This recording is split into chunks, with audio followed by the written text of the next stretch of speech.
The following is a presentation of Fox Sports. We are the Fox. We are the West.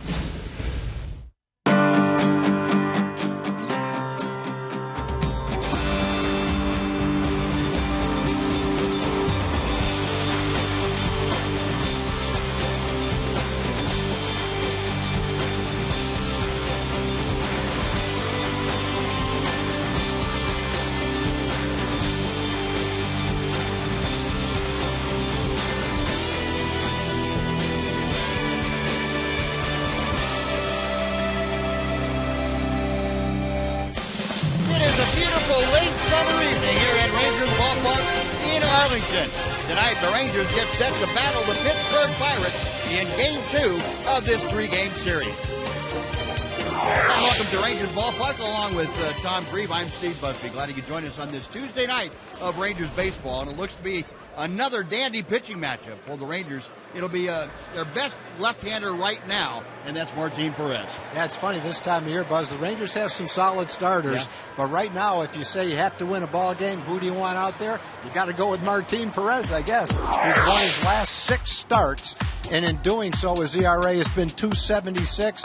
Opponents have only hit .236 against him over that time, and he's beaten some good teams. He's beaten King Felix twice. He's beaten Chris Sale. He beat Bartolo Colon and the Oakland A's in the only game the Rangers won in that 3-game series. So he's on a terrific roll right now, gaining confidence with every start. Yeah, and a pretty rarefied air, too, when you consider the people that his name is being associated with as he goes on this streak of consecutive wins. So Martin will have his hands full tonight. The Pittsburgh Pirates are a good ball club. Elvis Andrus and company trying to find a way to get back into the win column as they take on the Pirates. Line up to first pitch right after this on Fox Sports Southwest.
Southwest is brought to you by the Built Ford Tub Sales Event at your Texas Ford dealer.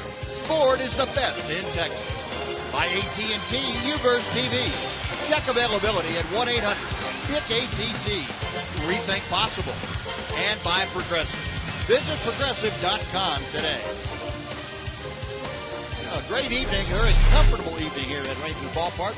Martin Perez and the Rangers have just taken the field as they get set to try and slow down this Pittsburgh team that won the ball game last night 1-0. 16th shutout that the Pirates had thrown this year. And before we get things underway, let's head down and check in with Emily Jones. Em? Well, Buzz, as you well know, 162 games is a lot of games over the course of the season. You're bound to hit some lulls as a team. This, of course, not the most opportune time for the Rangers to be going through one of those said lulls. Dropping 4 of their last 5 games, a 2-game deficit in the division, and just 19 games to play. You might think there's a bit of a sense of urgency, but don't tell that to Ron Washington. I think when you start to think in sense of urgency, now you're making yourself try to get outside of what you want to do. All we're thinking about is trying to play the best game we can tonight, and when tonight is over, prepare to do the same thing the next day. And I think when you keep it in that type of perspective, you don't put any added pressure on yourself. There's enough pressure. Ron Washington trying to keep things simple in tonight's Geico quote of the game. Buzz, back up to you and Tom. All right, Emily, thank you. Yeah, great point that Ron Washington has left his mark on the Ranger organization with that kind of philosophy. Exactly. Now the Pittsburgh Pirates batting order looks like this.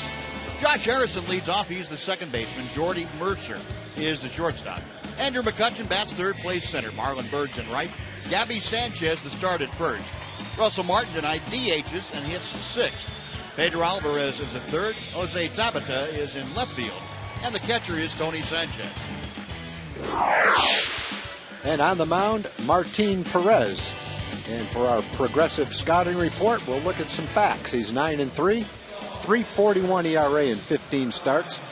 In 5 home starts this year, he's started on the road a lot more than he has at home. He's 2-1 with a 2.20 ERA and less than 15 pitches per inning. That's an excellent number for him and probably a lot better than in his previous stints with the Rangers. Right now he's been very efficient, excellent command with his pitches, throwing a lot of quality strikes.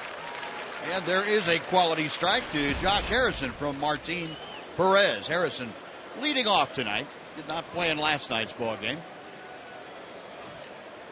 Saw the numbers for Harrison. 270 with 3 home runs, 13 driven in. And the next pitch is skied to right field. Alex Rios has started back momentarily, but plenty of time to get in and underneath it. And Harrison is retired. That is out number 1. Take a look at the rest of the Ranger defense behind Martin Perez tonight. Gentry in left, Martin in center.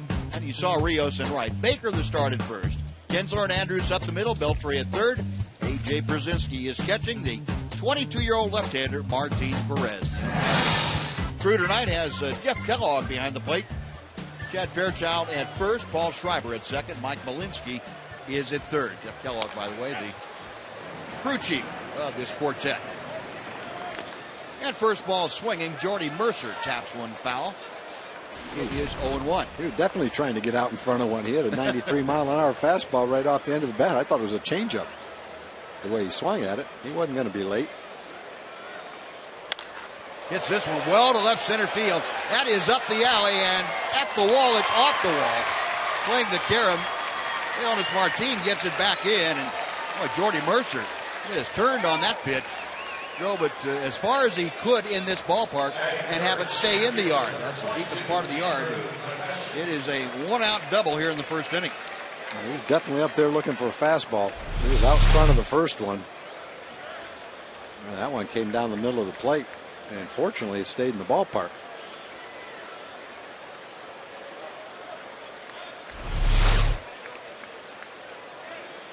Well, Mercer now at second base, and now you run into the meat of the Pittsburgh order. Andrew McCutchen, a 324 hitter. 19 home runs, 76 driven in. And he hammers one high and deep to left field. Gentry is going back. He has a play on it at the track and makes the catch. Bagging his second, moving to third is Harrison. Or Mercer, I should say. And McCutchen a long out on the first pitch. I thought he got that one. Made solid contact with it. Hit it about 385 feet, but did not get it well enough to get out of the ballpark, fortunately. Sure had that sound to it. Yeah, these guys are going up there looking fastball all the way. And he hit that good enough to be a home run sometimes, some places, that's for sure. Well, the way McCutcheon left the batter's box, he thought it was out. He thought it was gone. Martin thought it was gone the way he looked at it. The breeze blowing in from left center field, so that was right into the teeth of this 10 or 12 mile an hour wind. It was high enough the wind would have its full effect on it, so maybe that was enough to keep it in the yard. Now Marlon Byrd up there. And his first ball swinging. This has popped up. Shallow right field. Alex Rios, the right fielder, gets underneath it, puts it away. And some loud shots in the first inning. But Martin Perez strands the runner on a double. Nothing across for the Pirates. Rangers coming up in a scoreless ballgame.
DeMontron RB. Ian Kinsler leads off. Elvis Andrus is next. Then it's Alex Rios.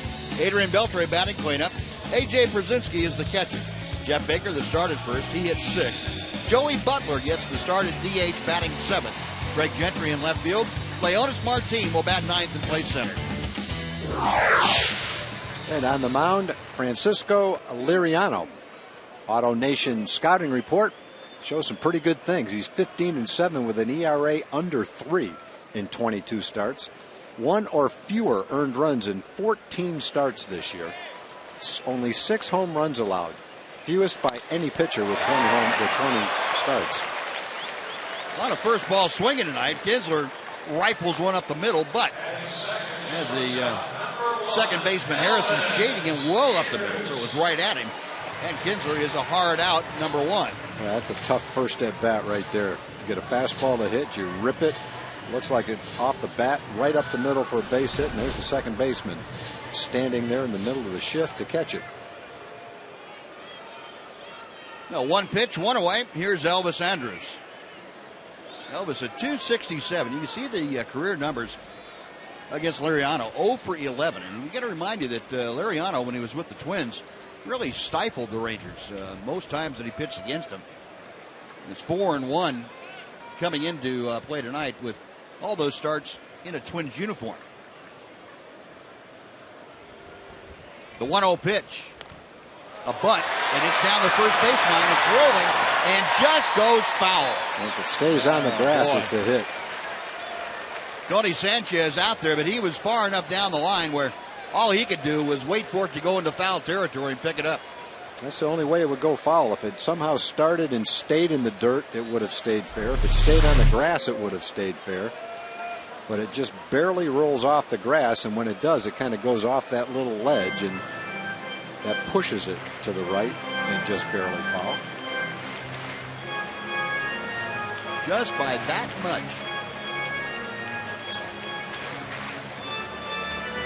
Boy. Oh, so close. Now we'll come back with a 1-ball, 1-strike count now to Elvis. And the pitch just outside, off-speed pitch from Liriano. Kind of an odd situation for Liriano this year. He's had his 23rd start tonight of the season. He has 22 decisions. Well, he's gotten a decision every time he's gone out there. Slowly hit out to second. Harrison flips on to first, and Elvis retired. 2 gone for Alex Rios. Take a look at the Pirate defense tonight. Tabata is in left, McCutcheon in center, Bird in right, Gabby Sanchez at first, Harrison and Mercer up the middle, Pedro Alvarez at third, Tony Sanchez is catching, and Francisco Liriano, the 29-year-old left-hander from the Dominican Republic, is on the hill. Well, Liriano's had an excellent season. Got knocked around in his last start, though. Pitched 3 innings, gave up 7 hits and 7 runs at Milwaukee in a loss.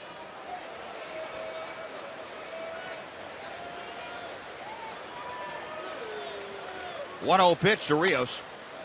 Fouled straight back. Again, Liriano throwing that good changeup. Difficult for hitters, I would think, to discern between the fastball and the changeup when he has both of them working. Also has a very sharp breaking ball. Here's a line drive. That's not going to be caught until it hits the ground. No, Alex Rios continues his torrid streak. A 2-out single here in the first. It'll bring up Adrian Beltre.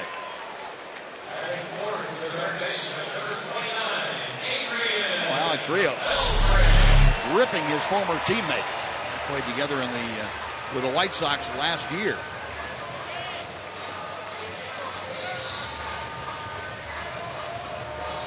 Alex always a threat to go. A lot of Rangers are a threat to go. Elvis, Craig Gentry, Leonis Martin, Alex. He's had a lot of good base stealers. Not just guys that steal a lot of bases, but guys that have good percentages when they do it. Yeah, tonight's lineup, you'd have to say, and there's the look at 3 of them in the top 5. Andrews with 39 and Rios with 35, then Martin with 32. And you also want to throw Ian Kinsler and Craig Gentry in there, too. 5 of the 9 Ranger starters tonight. Very, very capable of swiping a base at the drop of a hat. Yeah, Craig is 14 out of 17. All he needs to be in that group is a little more opportunity. 1-ball, 1-strike to Adrian, who's hitting .317. Got Rios at first with 2 outs here in the first. There goes Rios. The pitch is a strike. The throw to second, not nearly in time. Rios had a great jump on Liriano, and Sanchez, no chance to throw him out. The best thing Sanchez could have done was just hold on to the ball. He had no chance. Throw it back to Liriano. Yeah, just throw him back.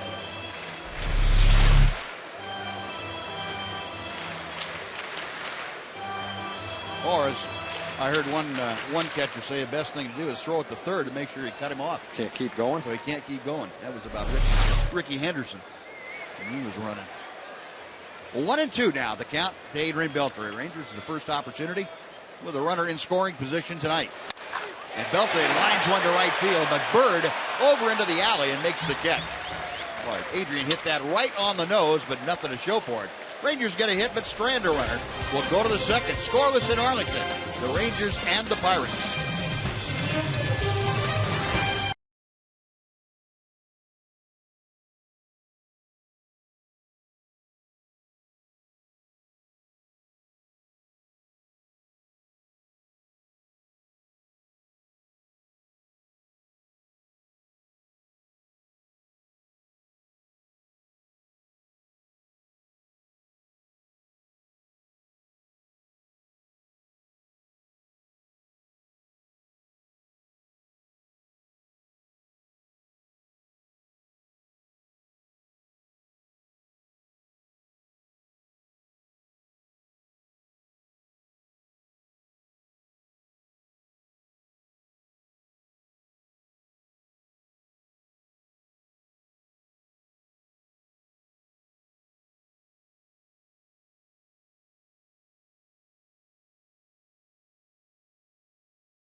Ohio Rookie of the Year. When you're giving you 5 possibilities, Chris Archer down there in Tampa Bay, and the Iglesias, the shortstop now for the Tigers.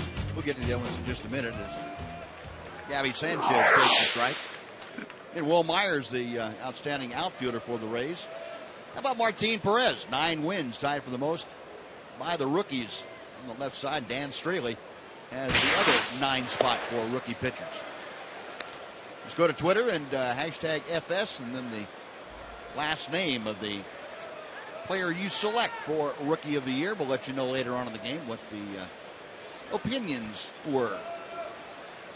1-1 pitch, grounded wide of third, and Beltran gobbles it up, throw to Baker, 1 gone.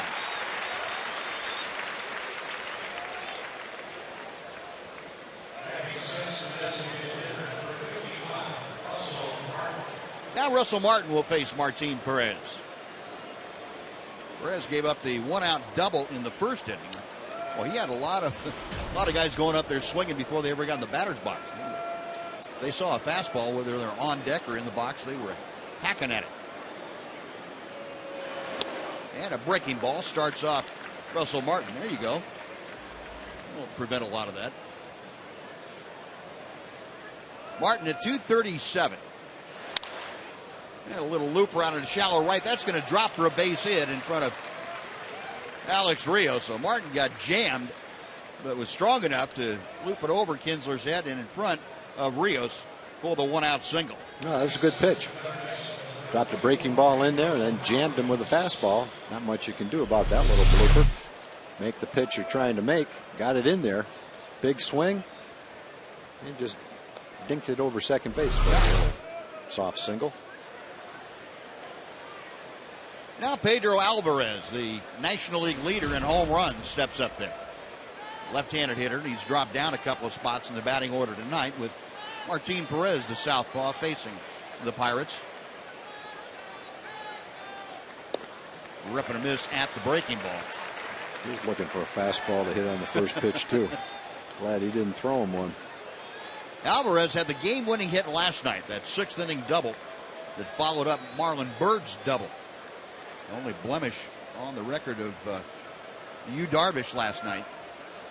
And that was enough as the Pirates made that 1 run stand up. A ball and a strike to Alvarez. There's Yu, and apparently no ill effects from the cramp that he suffered last night.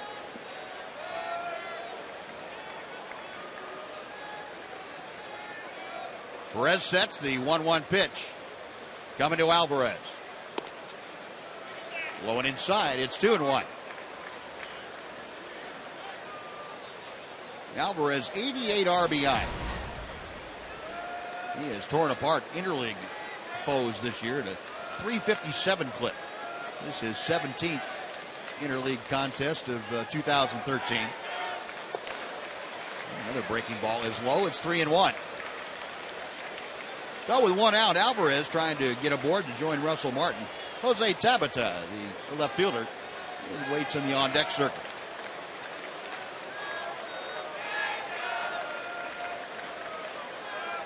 Perez goes to first and drives Martin back.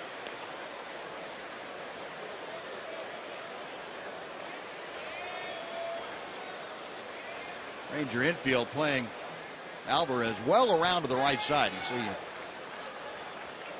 Elvis Andrus on the first base side of second and pretty deep behind the bag. 3-1 pitch. Now 3-2. Well, that was a terrific fastball. Fastball count, you know he's looking for it. And he ran it right in on his fist. Good movement on it. 93 miles an hour. Good pitch.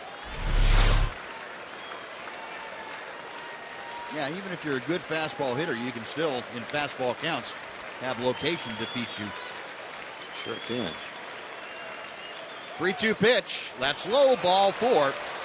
And they're now 2 aboard with a single and a walk for Tabata. And that's the walk you didn't want to see Martin Perez have with the left-handed hitting Pedro Alvarez up there. Now Jose Tabata is a right-handed hitter and much more adept. And again, quickly, the AT Twitter poll. The vote that you would suggest for Rookie of the Year. You have Archer and Iglesias, Myers, Perez, Martin Perez, and Dan Straley. Hashtag FS, last name of the player. Archer, Iglesias, Myers, Perez, or Straley. And we will get all that information off of Twitter and tabulate the results, get them back to you later on tonight. Fastball tails outside to Tabata. It's 1 ball and no strikes. 275 the average. Tabata 4 home runs, 25 driven in. And Elvis Andrus in to pass along some information to Martin Perez. I've seen Elvis do that once or twice in each of the last couple of starts that Perez has had. Developing the kind of rapport you like to see an infielder have with starting pitchers. Pitch upstairs with a changeup. He swung through it. It's 1-1.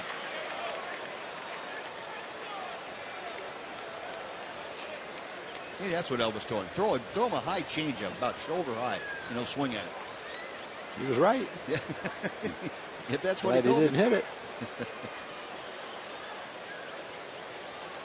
Tabata hitting out of that open stance as Brzezinski throws out the signs. Pickoff play at second. Oh, Kinsler. Great reactions by Ian. He had to dive across the body of Russell Martin just to get a glove tip on that ball. Prevented it from going into center field and possibly from advancing Martin 90 feet. The best pickoff play at second is to throw it into center field. Let the guy go to third and just have Martin throw him out at third. There you go. Just deke him into going. Yeah. Hadn't thought of that.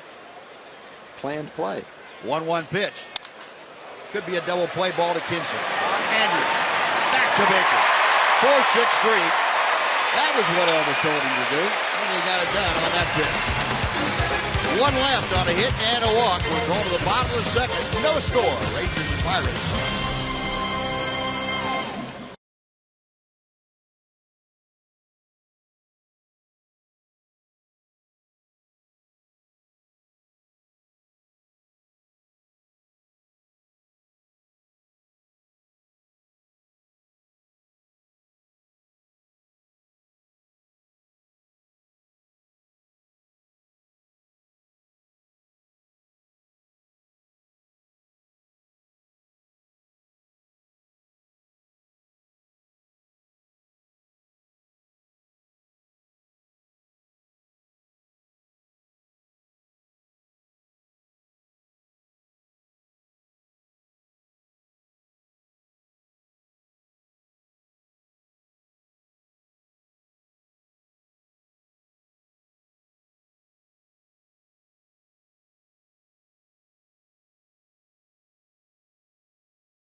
Baseball everywhere you go.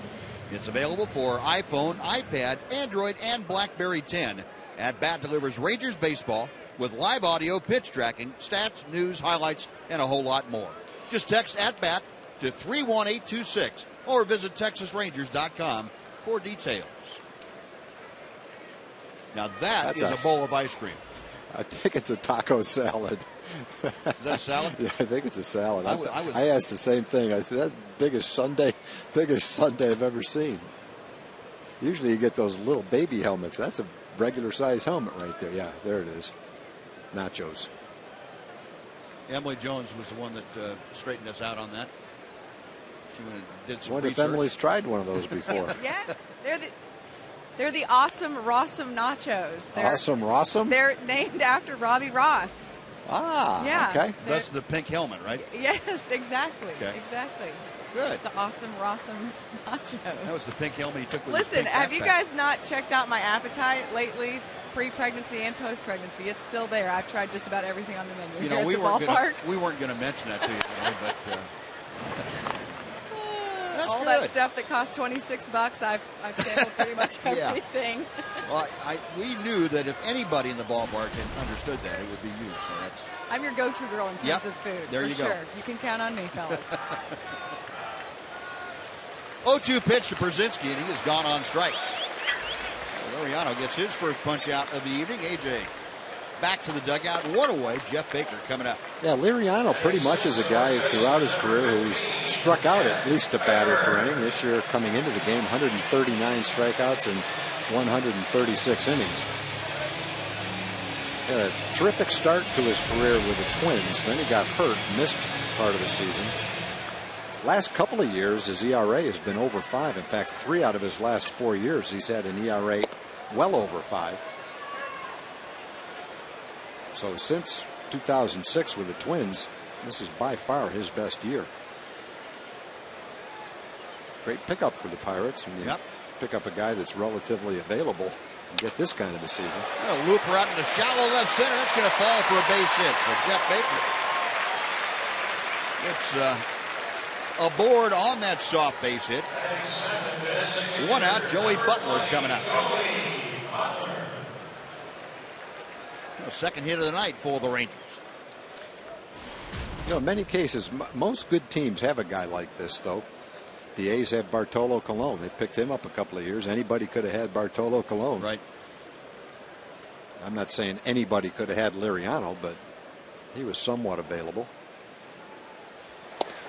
A lot more available than he would have been if someone thought he was going to go 15-7 with a 2.98 ERA. Memory serves, he didn't sign until late in the offseason. Yeah, I'm not sure. I don't remember. Yeah, it was February. First week in February this last right before spring training. Yeah. So, yeah, anybody could have had him. 0-1 the count to Joey Butler. And again, he's coming off 2 years where his ERA was over 5. Now, Liriano originally came up with the Twins, but you'll remember he was in that trade that from San Francisco. He came over along with Joe Nathan in exchange for AJ Brzezinski. It was back in the offseason after the 0-3 season. That kind of changed the balance of power as far as the Twins were concerned, getting Nathan, who was a starter with the Giants. They got another, the closer. Who was the other guy? Booth Bonser. Booth Bonser. And he was, at the time, a very good prospect. He pitched in the big leagues, never really blossomed, but at the time of that trade, he was a good prospect.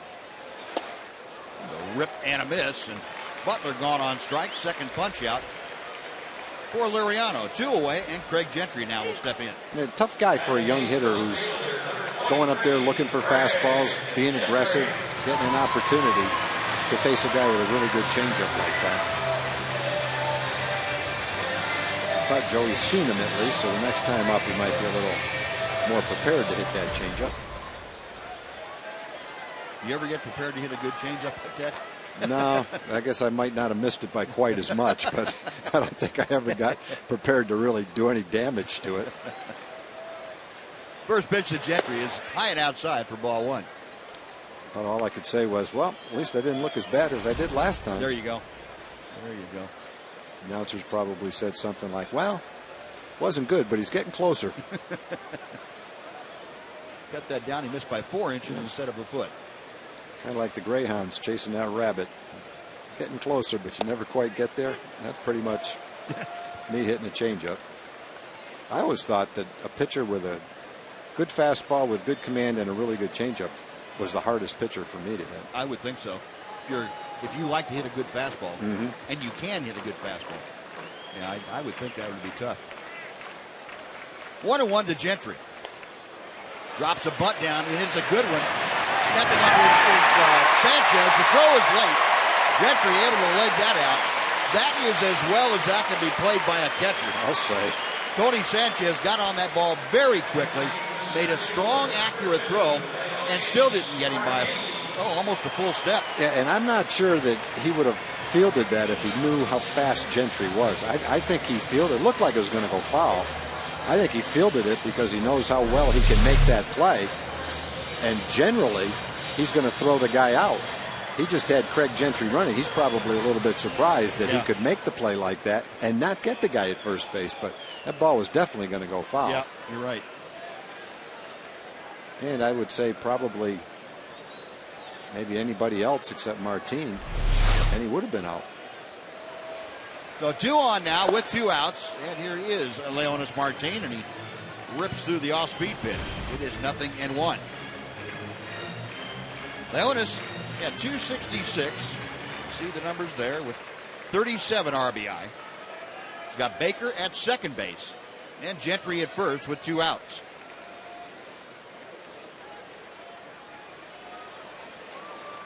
Left-hander back to the plate. Low one outside. Sanchez doing a pretty good job of getting out there to take care of that low pitch. This ball is going to hit on the edge of the grass, and it would have been just like Elvis's bunt right there. That ball is going to go foul. The umpire's right on top of it. Well, I don't think he had a problem whether it was going to stay fair or foul. He probably knew it was going to go foul. He just wanted to catch it because he thought he was going to get him out at first. Yeah, and I think that's exactly right. Watching that replay, and it looked like he committed himself to making the play with very little thought for, maybe I'll just let it go. Yeah. There was no indecision in that play. And he probably knew that Craig could run well, but I think when he fired that ball to first, he was a little bit surprised that Craig beat it out. And judging, also watching him make that play, I don't blame him for feeling that way. It looked like a shortstop making that play. Looked like Pudge. 2-1, the count to Martin. And the count is now even at 2 balls and 2 strikes. In the last 10 ball games, Rangers kind of fallen back into that hole again. 171 with runners in scoring position. Yeah, Baker out there at second, Gentry at first. Odd part about it is the Rangers have scored the second most runs per game in the American League since the latter part of July. They trail only Boston. Ground ball to the right side, and second baseman Harrison up with it. On to first, that'll do it.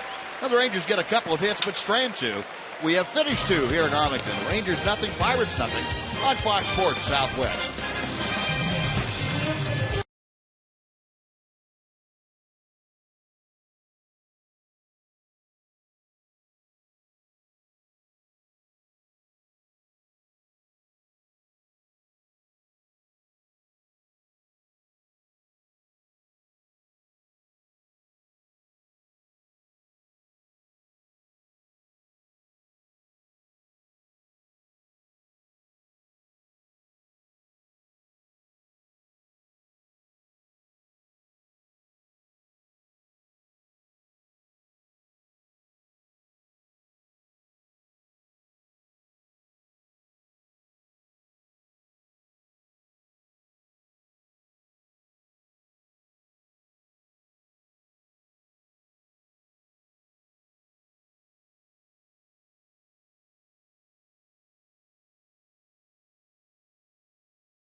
Joining us now, it's Tuesday. We're at home. It is Rangers CEO Nolan Ryan. Nolan, appreciate you joining us. Thank you. Oh, my pleasure. Maybe we can find a way to score a run or 2 tonight. Be a little more interesting that way. Well, yeah, it sure would. Notice the president. Papa John pizzas. They hadn't been giving any of those half-pipe pizzas away lately. No. 7 has been pretty safe. Yeah. Notice the president's with you. Did he promise some runs to come on out? He told me he got tired of waiting for us to break out, so he said he'd guarantee us 2 runs tonight. Okay. All right. So we're counting on it. We're going to use them. You know, normally 2 wouldn't sound like much, but after last night, that sounds like a whole lot. That's right. It sounds like a whole lot compared to what we've been doing. Do you ever think you'd see a run like this, the way this ball club looked at the start of the year? It didn't look like it was going to be an earth shaker, but at least at home, be competitive runs-wise, going through a terrible time that they have this year. Well, it's been a strange year for home, for us at home. We haven't scored that much this year at home, and our record isn't. Normally, our record was so strong at home, and this year it hasn't been. It's probably one of the worst records we've had as far as our home schedule. That's a fair ball down the left field line. Sanchez turning on that high pitch, and he's going to be on with a leadoff double. Second double for the Pirates tonight against Martin Perez. Perez doesn't seem to have as much command tonight as he had in his last start. He has a tendency to get the ball up and leave it in the middle of the zone a little more tonight. Yeah, it's a good example of it right there. A high changeup right down the middle of the plate.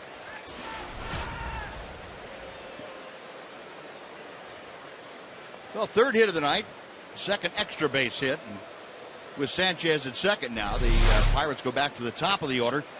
Josh Harrison, a fly ball to right, back in the first inning.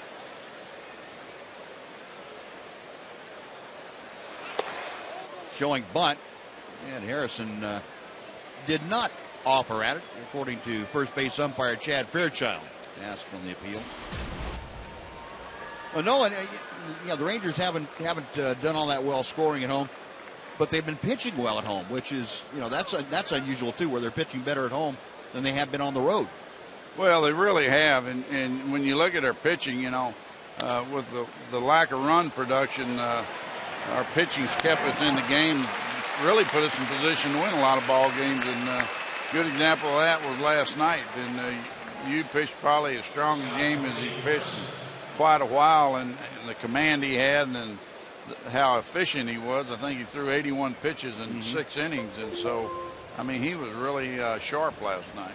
Nolan, I know that Martin has been one of our best young prospects, but are you at all surprised how well he has put it together late in the season like this, the winning streak that he's on? I really am, because the one thing that you knew he had 3 legitimate pitches, and what you hoped for was the consistency with those pitches, and he has really come on the second half with it. There's a little looping drive to left. That's in for a base hit.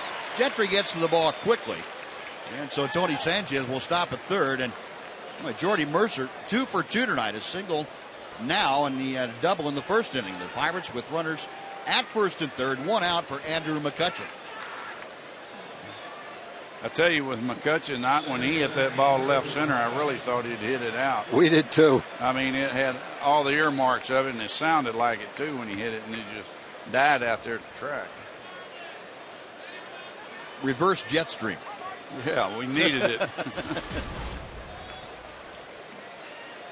Now, first and third, McCutchen, as Nolan was telling you, out on that long fly ball to left center. Now in a tough spot for Martin Perez.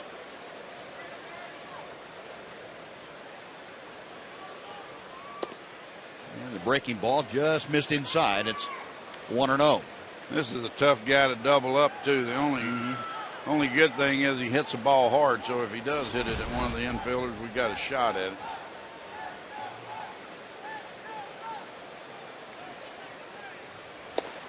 Changeup. That just catches the outside corner. Nolan, there used to be a thought that the National League and American League were so different as far as the hitter's approach is much more of a fastball league than the National League. This Pirate team, just judging from the last 2 nights, seems to fall back into that category. They love to hit fastballs. Yeah, they really are. I think if you had to summarize them, you'd say they're a fastball hitting ball club. And that's the old type Pirates clubs that when I broke in, they were all fastball hitters, and that's what they look for. Mm-hmm. And they would go deep in the count, waiting to get their pitch. Up the middle off Perez. He's going to try to come to the plate, and the throw is late. The run scores, moving from second to third now after the ball gets away, is Jordy Mercer. And the Pirates take a 1-0 lead, and A.J. Przinsky is going to say that he never stepped on the plate. That home plate umpire, Jeff Kellogg, right there pointing down at the plate, said yes, he got the plate going by. And he did call him safe when as the play developed. Well, Perez almost had a gift of getting that play back at home.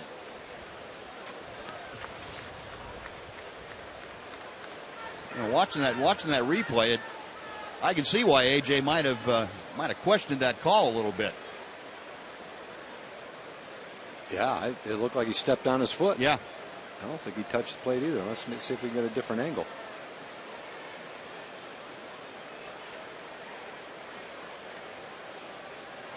Never touched it. He's right. Never touched the plate. AJ was correct. Stepped right on his foot. Yeah, Tony Sanchez never got that left foot on the plate. It was on AJ's foot.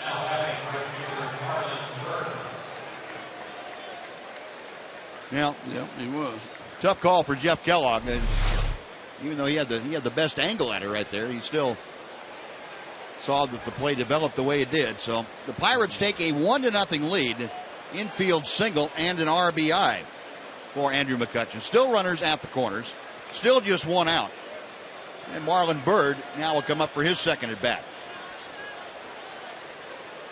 It was actually a pretty heads-up play by Perez to try it there. He didn't have a play anywhere else and almost pulled it off. A rip and a miss by Byrd.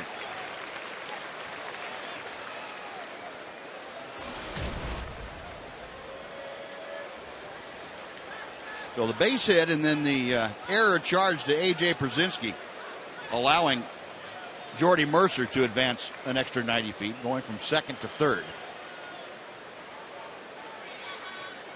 0-1 pitch. Little looper out toward Ian Kinsler. Makes the grab, and that is out number 2. Thought about trying to get McCutchen, but he wasn't that far off.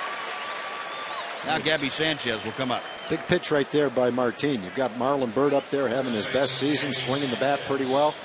And he just sawed him off with that little blooper with a man on third and only one out. Ran it right in on his fist. Good pitch.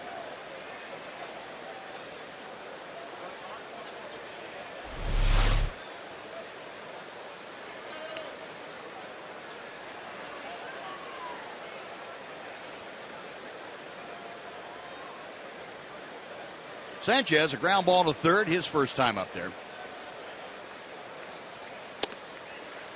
Outside, 1 ball, no strikes. But Nolan, are you a little surprised thinking back over the year, but all the injuries to the pitching staff, that it has turned out to be such a good year? And we're talking about the best year statistically since back in '83 or so. Well, I really am, because if you'd have told me we were going to have some of the injuries that we had, you'd have thought, well, it's going to be a tough year on the rotation, and we're not going to have the type of rotation that we thought we would. So there's been some people like Martin that has stepped up for us. Yeah. No, I appreciate you taking the time with us. Enjoy it, and hopefully you'll get a couple more runs with the president's help. All right. Thanks, guys. All right. 1-0 Pirates as we go to the bottom of the third inning.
Rangers trying to counter in their half of inning number 3. It'll be the top of the order. Ian Kinsler, Elvis Andrus, Alex Rios to be the first 3 to do the swinging against Francisco Liriano.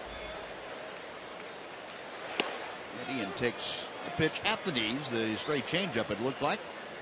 0-1. Ian lined out to the second baseman Harrison. First pitch he saw from Liriano, he had a bullet right back up the middle, but Harrison was shading him that way and caught the ball almost behind the bag. Another changeup, 0-2 now the count. A couple of birthdays to mention. Flora Bronner is 91 years old today. Nadine Berry from Henderson, Texas is 94 years old today. Happy birthday, Flora. Happy birthday, Nadine. 0-2, and he is gone. 3-pitch strikeout. Number 3 for Liriano tonight. And Elvis Andrus coming up, and let's welcome in Jim Knox. Jim? I appreciate it, Buzz. Big happenings before the game this evening. Texas Rangers Baseball Foundation down on the field presented grants of over $80,000 to baseball and softball organizations in the Rangers territory. To find out more about this and the grants and all the good things going on with the Texas Rangers Baseball Foundation, log on to texasrangers.com/grant. Buzz? All right, Jim, thank you.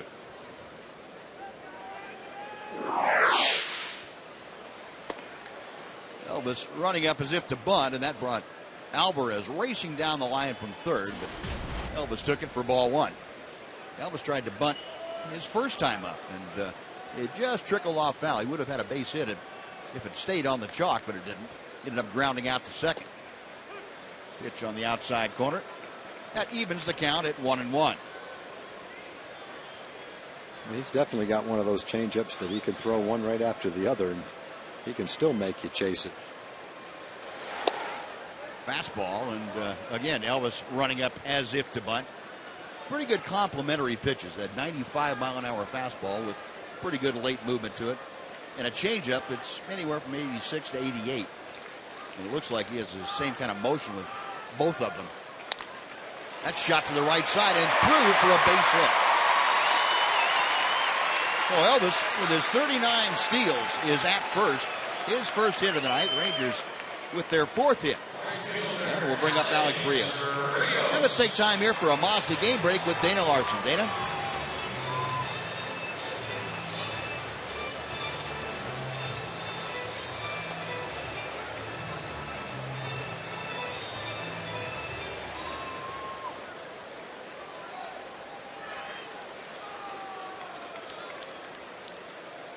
All right, Dana, thank you.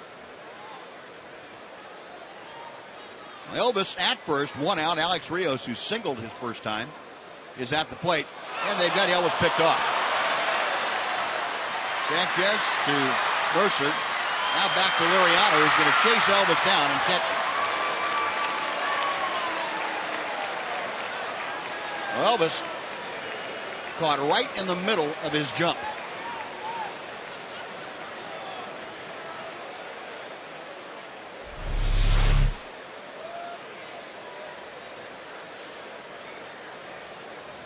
Yeah, he was leaving on the first sign that he saw of any movement from Liriano. Unfortunately, that movement was to first base. Now the caught stealing erases Elvis. Now 2 gone. And Alex Rios will be up there with the bases empty. Pitch low and inside for ball 1.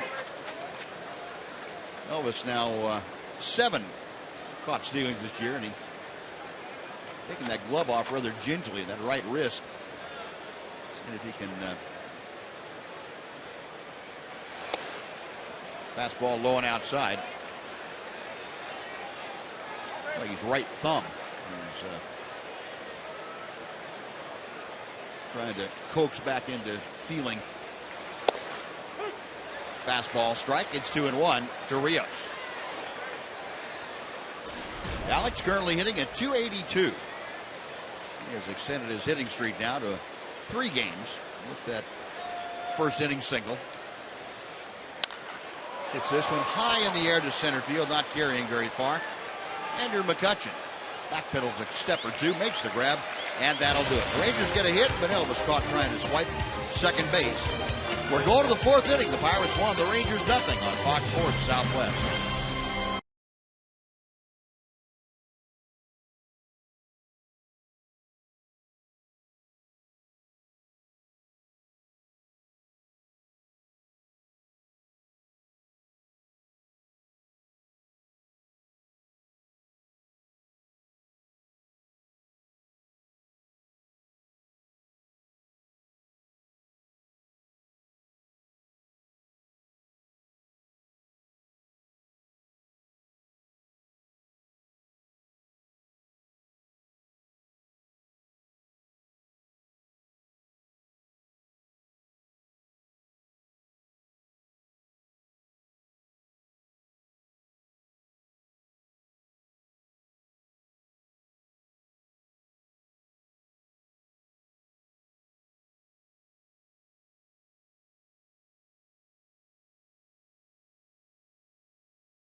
To you by the Built Ford Sub Sales Event and by Jack in the Box.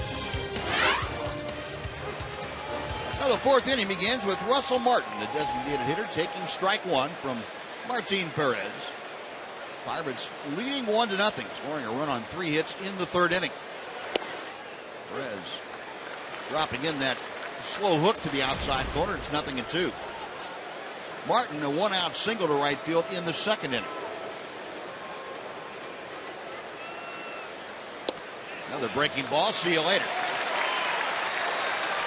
Russell Martin got caught window shopping as Martin Perez brings up his first strikeout of the night. Yeah, good breaking ball. Got him looking. Dropped it right on the outside part of the plate. One wedding anniversary today. Keith and Wanell Mikesworth from Midland. 62nd wedding anniversary today. Congratulations to Keith and Wanell Mikesworth from Midland, Texas. Now Pedro Alvarez will swing at the first pitch and chop it foul. It's 0-1. Alvarez walked in the second inning. That preceded the ground ball double play off the bat of Tabata.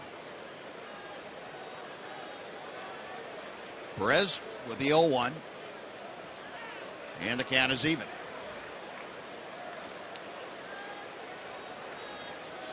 Martinez, you can see, a very manageable pitch count, as he usually does have. He's not one to throw an awful lot of pitches.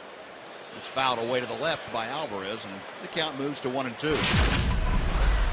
Take a look at the Ford leaderboard tonight, and we'll tell you the rookie starters ERA in Rangers history. You go back to Steve Comer in 1978, the lowest of 3.12. Swing and a miss by Alvarez. Martin Perez back-to-back strikeout. Jim Bibby in 73 and a 3.32. And Martin Perez down there just following Kevin Brown. 3.41 coming into tonight for Martin Perez. And a second strikeout with a good curveball. Big swing by Alvarez, but a well-located curveball by Martin. Second strikeout. Yeah, one of the reasons that Martin has been able to pitch deep in the ballgame is what you're talking about, Buzz. The fact that he throws a lot of strikes and is very efficient with his pitch count. In his last 7 starts, he's averaged 7 innings per start. That's pretty good for a rookie pitcher nowadays. Sure is. Pretty good for any kind of pitcher nowadays. Nowadays it is, for sure. Tabata, as we mentioned, grounded into that double play first time. And he hits a line drive. Up the ladder goes Kinzer, and he comes down with a baseball. Well-timed leap by Ian, and that will do it. A pair of strikeouts and a very good defensive play by Kinzer. 3 up, 3 down. 1-0 Pirates.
Rangers ballpark in Arlington on Saturday, November the 9th. The lineup includes the Eli Young Band and the Josh Abbott Band, Thompson Square, and Easton Corbin.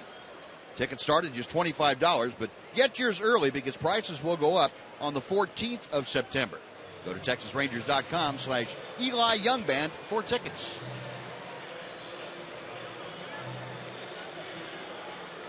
Well, the Pirates leading 1-0. Rangers coming to bat here in the bottom of the 4th inning. They'll have the middle third of the order to face Francisco Liriano, Adrian Beltre, A.J. Przinsky, and Jeff Baker. Beltre lined out sharply to the right fielder, Marlon Byrd, in the first inning. He had a 1-for-4 night in last night's game, but Adrian, by his own admission, struggling lately, and those numbers would tell you exactly that. Very un-Beltre-like. Next pitch, a little bit low. It's 2-0. If you had to look at one thing that Liriano has done a lot better this year than the last 2 years, and that's throw strikes. Last 2 years, he's averaged 5 walks per 9 innings. This year, it's significantly less than that. It's a little more than 3 walks per 9 innings, but much better than 5. So a lot fewer base runners. Beltre chops one foul, and it's 2-1. Yeah, it seemed like he had one of those reputation that you hate to get if you're a pitcher, and that's other teams felt if you stayed close to him, he was going to do something to beat himself, and it usually revolved around a walk somewhere. So far today, we haven't had a walk, so nope. That's a better part of his season this year. Liriano's 2-1 pitch. And the count is 3-1. So Adrian trying to get the Rangers off on the right foot here in the 4th inning. Get aboard to lead things off. He'll be followed by A.J. Przinsky. Rangers have not had their leadoff man aboard in the first 3 innings tonight. 3-1 pitch. Breaking ball bends in, and it's 3-2.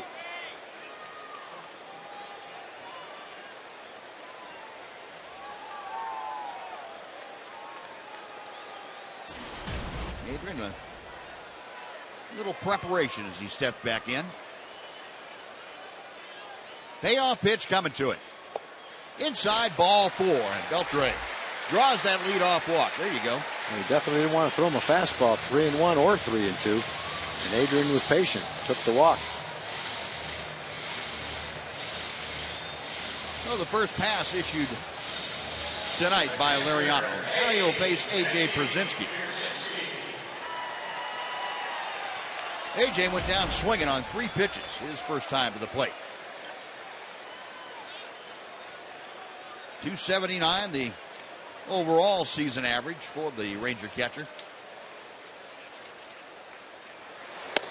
Check swing, and pitch runs off the plate inside. 1 ball, no strikes. Pierzynski has had better than average success for a left-handed hitter against Liriano. He's 6 out of 22. That's a 273 average. 1-0 pitch to him. On the ground, right at the bag, a fair ball. The throw to second, and they get Adrian Beltrade. Wasn't sure if I don't think he tagged Sanchez stepped on first. I don't think he did. I didn't think he did either. And now Ron Washington's going to go out there against first base umpire Chad Fairchild. Said, yeah, he did step on the bag before he threw down there. Well, the infielder definitely thought he stepped on first. That's why he was trying to tag Adrian as he was going into second base and didn't consider throwing it back to first base. From here, it didn't look like he stepped on it, but let's see.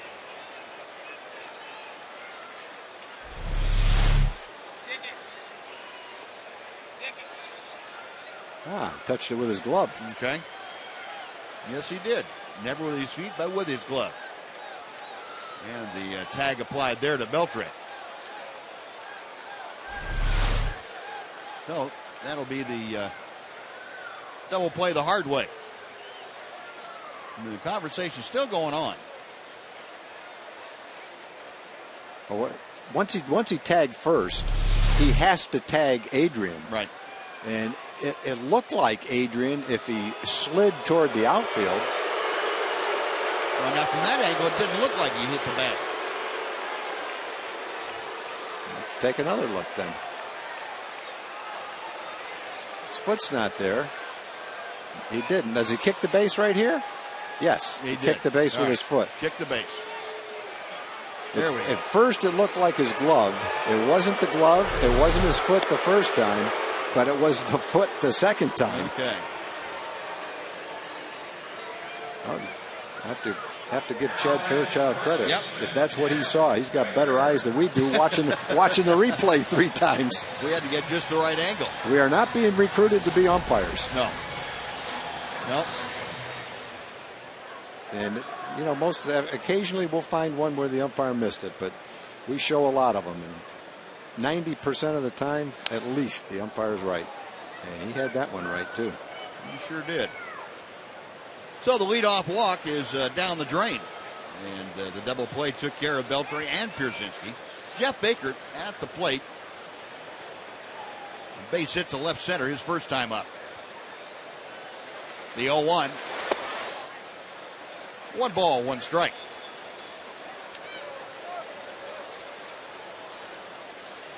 That hit for Baker in the second inning, his first in 4 attempts against Liriano. Outside corner. 1 ball and 2 strikes. Well, Sanchez at first base obviously was aware that he had to touch the base, or that he had a better chance of turning the double play if he touched the base. Mm-hmm. So I guess he knew he didn't touch it with his glove. He knew he didn't have his foot on the first time, so he kicked it right at the end. And Jeff Baker caught looking at a 3rd strike, and that'll do it for the Rangers. The leadoff walk is taken care of, and 3 up, 3 down is the result. On to the 5th we go. 1-0 Pirates on Fox Sports Southwest.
Rolling in and on board, plenty of servicemen from the DFW area, and Patrick from Operations Once in a Lifetime. What was this all about? It's just about creating once-in-a-lifetime experiences for service members and their families today. Not only did the service members get to come out, but they got to bring their family, their kids, their wives, their husbands, things like that. And, we're really blessed today. We actually have TV actors who are actually raising money to do a film about PTSD called thunderroadfilm.com, and they're in the DFW area, and they got to hang out with the guys today and learn a lot about what these guys go through on an everyday basis, and got to experience a once-in-a-lifetime experience all at the same time. There we go. You guys having a good time then, huh? All right. Keep up the great work. Good to have you out here. Way to go, guys. Appreciate it, Buzz. All right, Jim, thank you. A great evening out at the ballpark, and a pretty good play by Martin Perez. Starting that thing off against Tony Sanchez, so out number one very quickly. And joining us in the fifth inning, as always, here at home, our Fox Sports Southwest telecast, Mark McLemore. Mac, it seems like we talked last night, talking about a good pitching matchup and how well the pitchers were faring for both teams. We could just kind of replay what we said last night, couldn't we? That's exactly what we're doing already. These two guys are having outstanding games. Nelson Liriano's throwing extremely well. And so is Perez. He's maybe not as sharp as he has been, but he's sharp enough. Yeah, we had Nolan on the third inning, and his comment was his stuff may not have as good a command as he has the last couple times, but he said it's still pretty good. Yeah, it is. I mean, for a young man. Yeah, he's still hitting his spots most of the time, not being as aggressive in the strike zone as he has in the past, in his past outings, but he's around the plate enough to make these guys swing the bat and put it in play. 2-1 pitch. Chopper to third. One nice convenient hop to Beltray. 2 gone.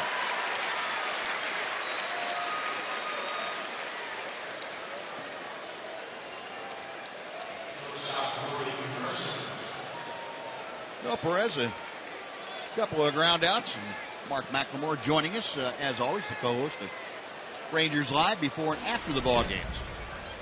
Darndest thing, and I asked Nolan about this, Mac, and I'll ask you about it. Did you ever expect to see a Ranger team, at least in the near past or in the near future, struggle to score runs in this ballpark the way this club has at times? Never. Rangers offense struggling to score runs has never crossed my mind. Not here. No, definitely not here. Yeah. You could go on the road and have troubles, but for some reason, when we get back home, those bats come alive. That's going to be extra bases, and Gentry trying to run it down. A couple of wild Karens down there. Now going for third, Mercer, and the throw is cut off. Well, Mercer 3 for 3. And that's probably going to be a double and an error, I would guess. Gentry just had all kinds of difficulties out there with the double or triple Karen coming off that padding. Well, he kind of hugged the wall. He couldn't tell where it was going to carry him and what the angle was going to be.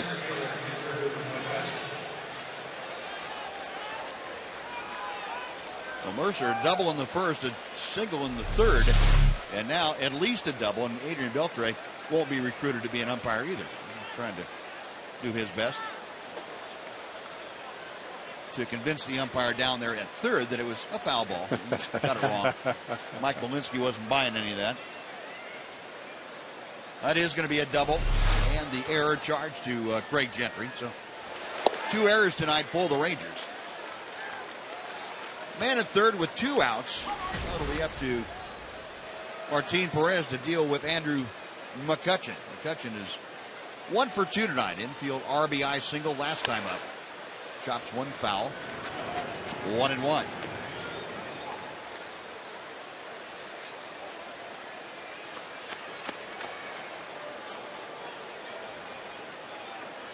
Andrew McCutchen, a .324 hitter. 19 home runs, 77 runs driven in, and he has been on some kind of tear of late. And he continues that tear as he shoots one through the hole. That will score Jordy Mercer from third base, and the Pirates, on McCutchen's second RBI of the night, take a 2-0 lead.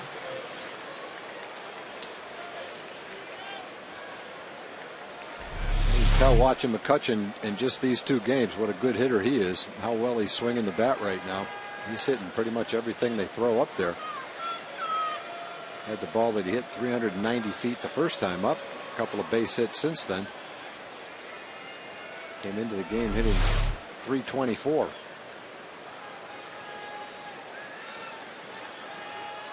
So 2 runs on 7 hits now as Martin Perez leaves a little calling card at first for Andrew McCutchen. Marlon Byrd has flied to right and popped to second. 0 for 2 tonight. 287 the average overall for Byrd, and most of his work this year had been with the Mets. Pirates got him at the end of August.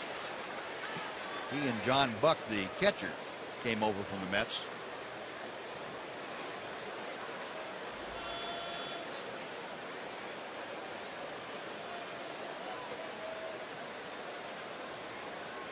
Perez reading the signs. Brzezinski flashing him out.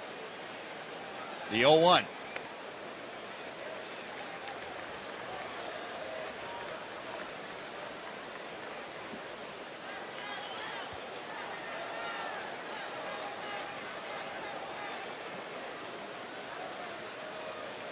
Martin trying to battle through. It has been a struggle for the young man in this ball game. Trying to find a way to close down this inning. Misses inside. It's 2-1 now to Byrd.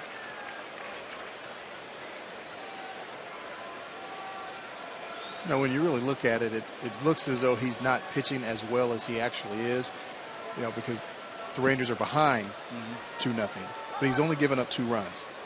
So that's not the end of the world. It just looks worse than it actually is right now. And if you can get Byrd and keep the lid on for just 2 runs, you still got 5 at bats if you're the Rangers to do some damage. Whether they do or not, that's a whole different story. It's just, as a pitcher, you have to put the cap on it right here. McCutchen, a pretty good lead. He is staying put, though, and Byrd grounds one wide of third and right between Andrus and Beltre. Both of them diving and coming up empty. A seeing eye grounder off the bat of Marlon Byrd. They're now runners at first and second with 2 outs for Gabby Sanchez. So 3 consecutive 2-out hits for the Pirates. Couldn't place that one much better than that. Sure wasn't hit very hard. 2 guys diving for it. 2 guys can't get the glove on it. Mike Maddox out there to have a little chat with his young left-hander, along with A.J. Brzezinski. I think this is an area, too, where Martin Perez has really come along. The ability to, as he puts it, slow things down for himself and gather his thoughts, worry about executing the next pitch, and really nothing else. Yeah, that's been a big part of his success, being able to slow things down and not let him start snowballing and going so fast that he can't really get a handle on it. And I know that's what Mike went out to really try to do and remind him of. Hey, slow everything down, control your breathing, and just go and get this one out. Sanchez, a ground ball and a fly ball out tonight. Takes that big, slow breaking ball in for strike 1. Pretty good indication by executing that pitch that he did slow things down appropriately. Being able to have the touch to drop that curveball in. McCutchen, the lead from second. He is trailed by Marlon Byrd at first. 0-1 pitch. Base hit to left field. Gentry charging. McCutchen coming around. The throw is off target. And scoring with a slide is McCutchen. Down to third goes Byrd. And the Pirates take a 3-0 lead. Well, that was a hard hit ball.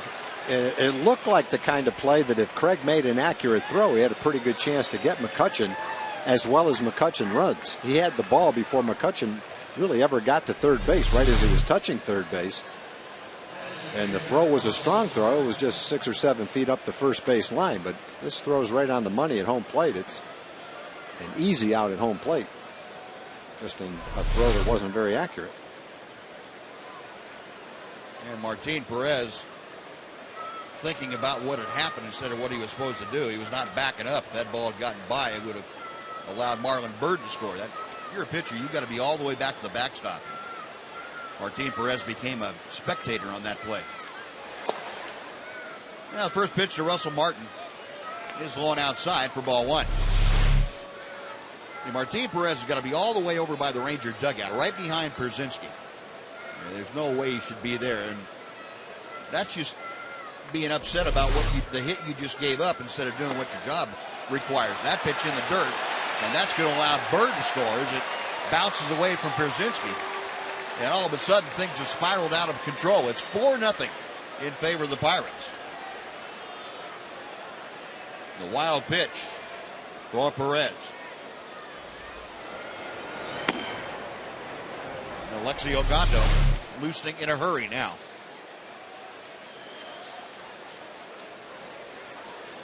Like that ball here right on top of home plate. Skidded right past AJ. He didn't really have much of a chance. 2-0 pitch, extremely high. 3 balls and no strikes. Martin, a single and a strikeout. Pirates have put 3 on the board here in the 5th inning. They have all come with 2 outs.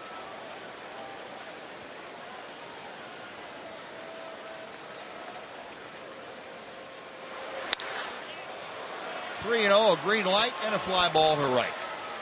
That is going to do it. As Alex Rios handles it. But the Pirates have some 2-out thunder from Martin Perez. 3 runs on 4 hits and 1 left. Bottom of the 5th coming up. 4-0 Pittsburgh.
Southwest for Chevy Hometown Kids. It's not about the score, it's about the experience. You know, the Rangers need to do something about the score here in the bottom of the 5th inning, the bottom third of the order. Joey Butler starting off against Francisco Liriano, and he takes outside for ball one. Butler, Gentry, and Martin, first 3 Rangers up. The Rangers now have gone 16 innings without scoring a run.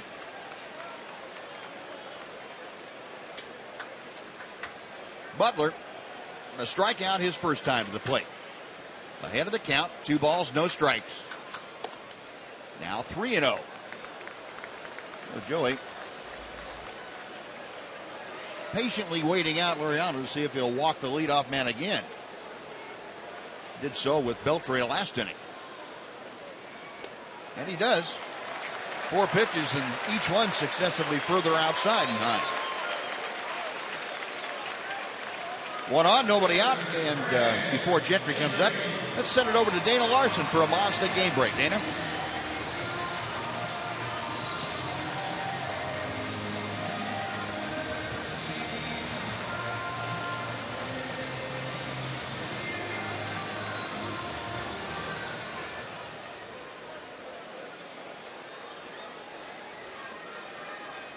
All right, Dana, thank you. 49 home runs for Dave. Wow. That's quite a year. 1 on, nobody out. Here is Gentry, who takes the pitch outside for ball 1. Craig had a bunt base hit back in the 2nd inning. He's got Alvarez, the third baseman, playing even with the bag, but that still gives him a lot of room to work with. He wanted to drop down another bunt. He shows bunt, pulls it back. It is 2-0. Yeah, he's got plenty of room down there. When you've got this kind of speed that Gentry has, and that third baseman's playing even with the bag, that's not close enough. Not close enough at all. That third baseman's got to be in at the cut of the grass or on the grass in order to have a chance of getting Gentry. That bunt base hit he has the first time up, I don't think there's anybody more surprised than Tony Sanchez, who looks like a pretty good catcher, behind a pretty good young catcher. I think he thought he had the play all in front of him. No, obviously he wasn't aware of how fast Gentry really is. I'm sure he knows he's fast, but when you see him, when you actually see him, it's a different ball game. And there is a strike.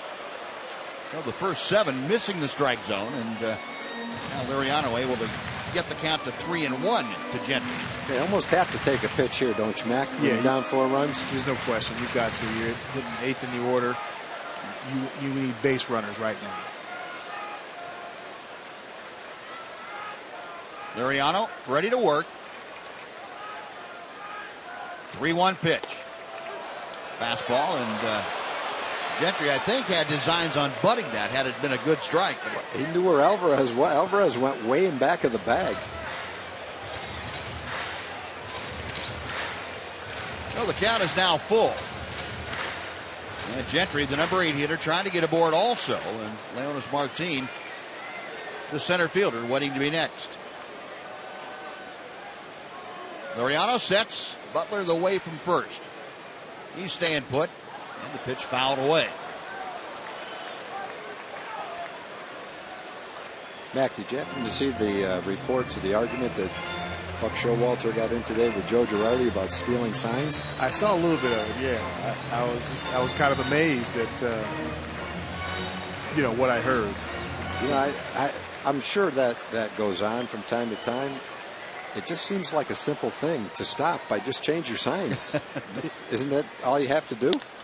That's what you would think it's an easy thing to do, but I guess they made a big deal of it because I guess Girardi was saying something to his third base coach, and I think they got into it a little bit. But as far as stealing signs, that's what you're supposed to do. You're supposed to try and steal the other team's signs. Yeah. No, you don't want to get caught, but that's what you try to do, and if you can do it, great. I did it for you. That's the way I look at it. It's gamesmanship. It's part of the game. You need to give your signs in a way that the other team can't decipher them. Exactly. And if they can, more power to them. There you go. I mean, if you're going to give signs like this, what's the other team supposed to do? Just cover up. Okay, we're not looking. Yeah. No. That's right. It's fun trying to steal signs. I mean, yes, you don't want to get caught by the other team because one of your teammates is probably going to get hit, or you probably will. Yeah. But, that's just the gamesmanship. But, sure. I'm sure Buck Showalter's got some guys over there that try to do the same thing. And if they don't, then they're not trying to do everything they can to win. That's right. That's their problem. Exactly. I was playing in a AAA game one time toward the end of my career. Mike Scioscia was the catcher for the Dodgers, and we had this young kid on second base named Mike Bucci. And he was getting Scioscia's signs, and he wanted to relay the signs to me, and so he was standing at second base, making his arm signal like it's curveball. He's out there going like this, and I said to Scioscia, "Hey, look, I see that, but I'm not trying to get the signs. I was afraid I was going to get one right up there." Wow. He was laughing himself. I said, "Hey, Mike, that was a great job of getting the signs, but we got to come up with a better way to signal the hitter." Yeah. Because you weren't really tricking anybody with that. That's pretty good right there.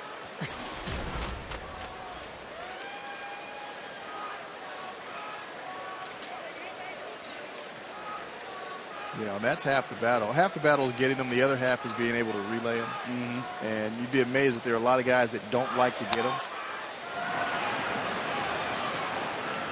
Martin will be tagged out, and on the play, Butler goes to second. He's there with 2 outs now for Ian Kinsler.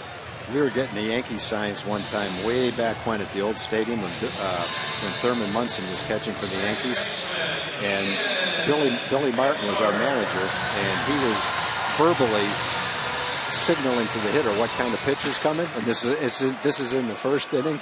And Thurman Munson walked over to the bench, and he said, "I don't know what I'm doing to give the signs away, but if you keep doing it, someone's going to get hurt." And they just went back to catch, and Billy just started laughing. Yeah. Oh, that's great. But I get there is an art. There's an art to getting the signs, but just as big an art, maybe a bigger art, in relaying them to the people that you want to have them, right? There's no question about it. That's the big problem, being able to relay it and not be suspicious about it. And when we're talking about stealing signs, a simple way of looking at it is if you're at second base, you can see the catcher's signs. And so if you can figure out whether he's calling a fastball or a curveball, then you try to let the hitter know what the pitch is going to be. And it obviously makes it much easier for the hitter to hit the ball. So you may be able to pick up the catcher's signs. We can do it here. I don't know what the signs are, but if you figure out what the signs are, but then you've got to let the hitter know. And that's when the other team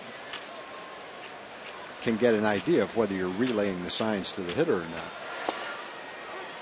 I guess there's all kinds of different ways of doing it, Mac. I don't want you to give away any of your secrets, but oh, I can give mine away. You're now. never going to be at second base again.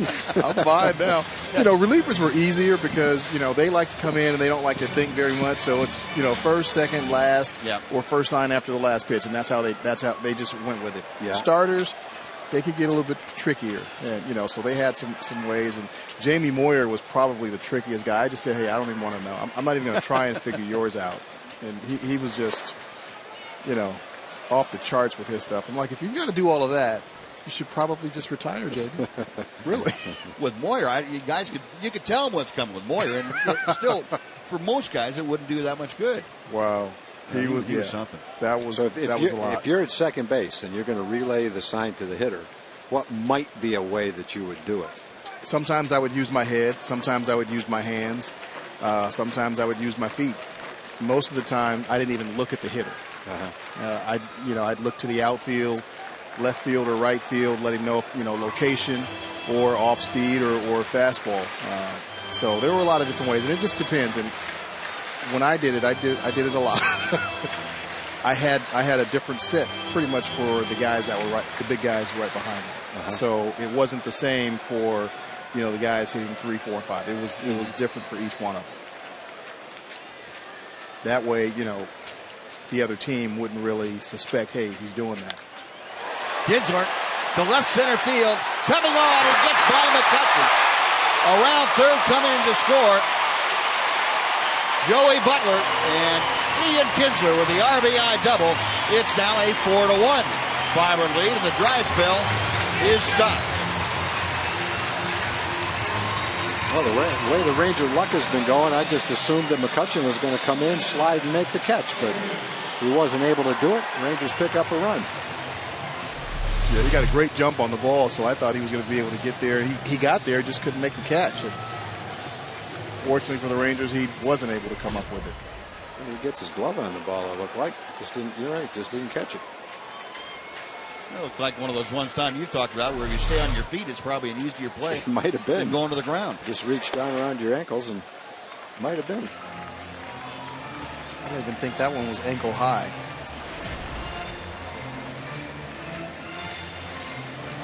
Joe Kinsler with his 59th RBI of the year. And now Elvis trying to pick him up.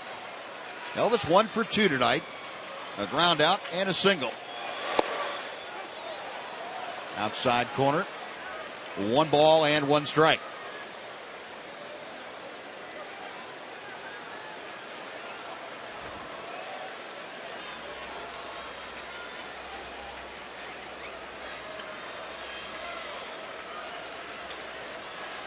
Liriano back to the plate. Right out to the second baseman, Harrison. On to first, that'll do it. Rangers do score. They get a run on a hit and leave one. It is 4-1 Pirates. Mac, thanks for joining us. We'll see you after the ball game on Rangers Live.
Brought to you by the all-new Mazda 6.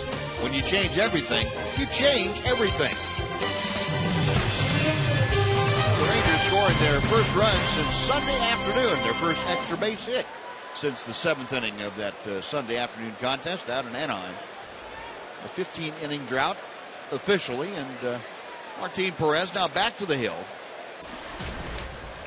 Gave up 3 runs on 4 hits in the 5th inning. He will face the bottom third of the Pirates' order. Pedro Alvarez takes the first pitch outside for ball 1. Alvarez has walked and struck out. The 2 at-bats that he's had against Martin Perez. 2-0.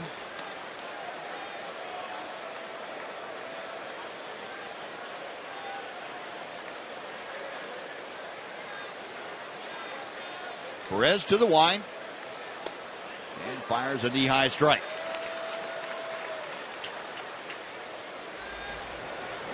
Gondo continuing to loosen. He sat down when the Rangers were hitting. Now he's back up. 71st pitch of the night coming from Perez. Pulled foul outside first. It sounded like Alvarez might have broken his bat. Yeah, he's going back to get a different piece of lumber. That's how they used to break in the old days. Yeah. Down around the handle. Just put a little elbow in him. But you don't see many bats break like that. Nowadays, they break in half, really. They used to break in a way sometimes where if you didn't have a good amount of bats, you're waiting for a bat order, you could just put a little nail in it, tape it up, and continue to use it for batting practice. New guys that put little nails in the barrel and using them in the game. Not for the same reason, but 2-2. Alvarez with that new lumber back in there. And Perez misses low.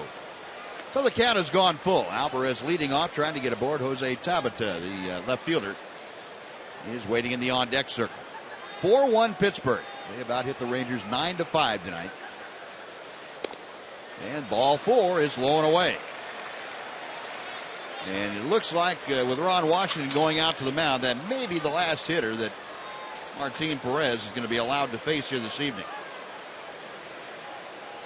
So Perez, who really struggled through that 5th inning, got the first 2 outs very quickly and then let it escape from him. He gave up 3 runs on 4 hits. We'll hand the ball to the skipper and head back to the Ranger dugout. So Perez, chance for his 7th consecutive win. Not going to happen tonight. Alexio Gondo making his way in from the right center field bullpen. While he does, we will take a timeout. Back after this on Fox Sports Southwest.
Keith Benson, the Oak Cliff YMCA, because before the game, he was part of the $80,000 in grant the Texas Rangers Baseball Foundation handed out. The Oak Cliff YMCA got $10,000. Way to go, Keith. Way to go, YMCA. What are you guys going to do with the money? Well, we get the opportunity to rehab our baseball fields. We're going to take 2 of our fields. We got some sand we need to add on. We're going to add a softball field so we can get into softball action with our young ladies. We're going to complete a couple of our dugouts, and we're going to buy a batting cage and a pitcher machine so that really enhance the fields and the accessories that are out there. That's great. Well, we're going to come over and play some baseball with you. Sir. That's great. Awesome. Well, congratulations. Money going to a great cause, and keep up the good work. Appreciate it, Buzz.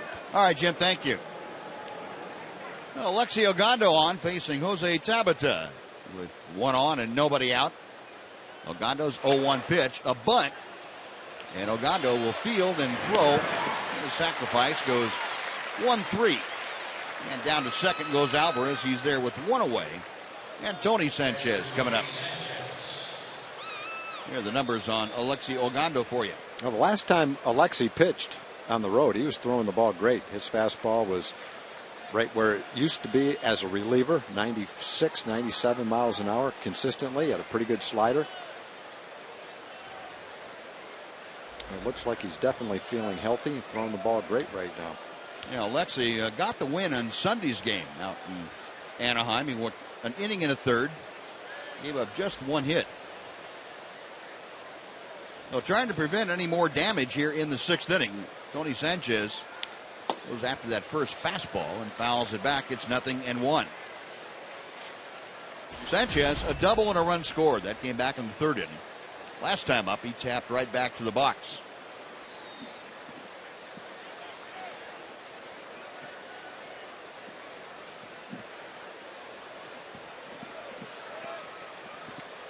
Ogando, a long look in, now has the sign he wants.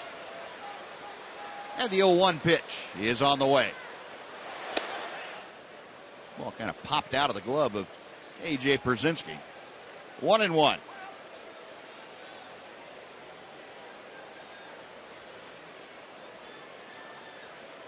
Sanchez, a .239 hitter. Handling the catching chores tonight. He's now gone 5 for 11 in his last several ball games, last 5 ball games. He waved that Ogando slider. It's 1-2.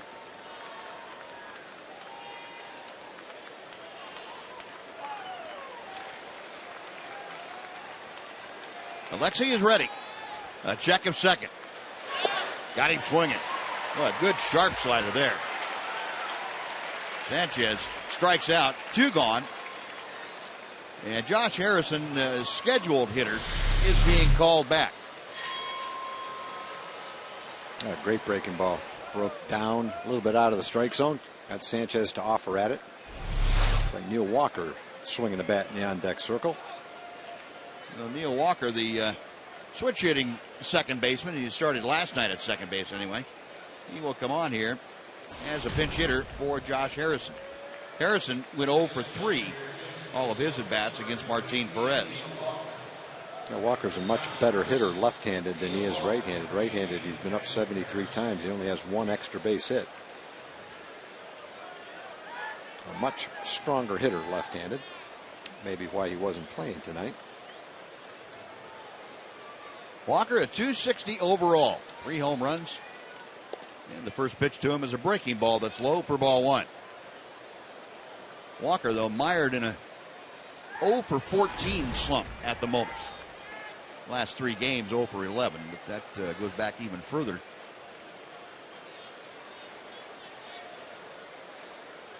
Ogando, a check of second.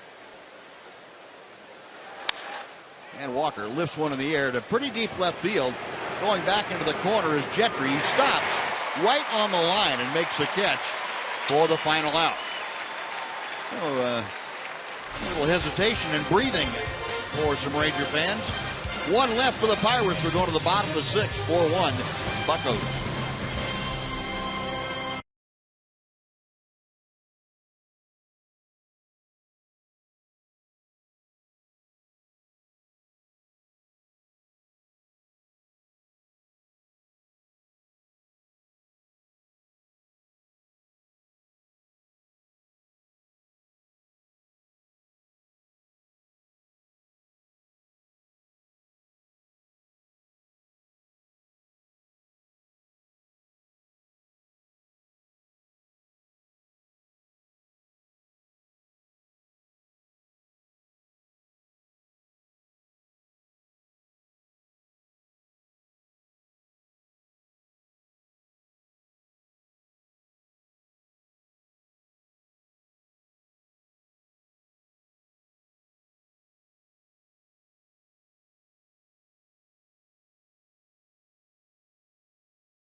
Tonight's jackpot is worth $1,500 and dinner for two at Sonic Drive-In. Tonight, the Rangers are hitting for Monty Gerner of Italy, Texas. And if a Ranger hits a grand slam this inning, Monty Gerner of Italy is going to win $25,000. You can register at any participating Sonic restaurant. Alex Rios starting off, and Francisco Liriano deals outside for ball one. Rios 1 for 2 tonight, a single back in the first, stole a base, and last time up, fly to center field. Looping foul on the changeup, and the count is even at 1-1.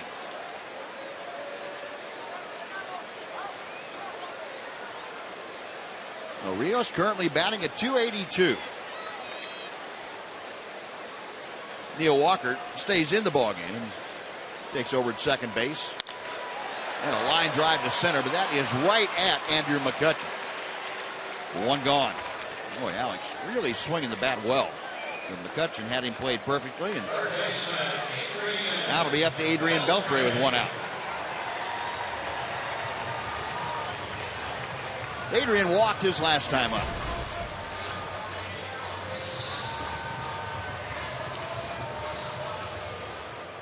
Adrian really had stopped taking walks, too, it seemed like.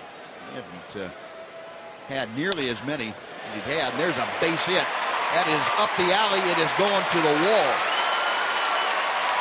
Cabana playing it off the bottom of the wall and strolling into second base with a one-out double is Adrian Beltre, his 28th two-bagger of the year. Well, Adrian hit the ball hard his first time up, hit a line drive to Marlon Byrd in right center field. Then he walked. And he's got a pretty good pitch to hit and ripped it into the gap in left center field. He's had probably the best Ranger swings at Liriano today. Hasn't been fooled by the changeup. Been right on everything. So Beltre now in scoring position, one away. A.J. Przinsky 0 for 2 with a strikeout and a double play. Gets fisted and fouls it straight back. 0-1.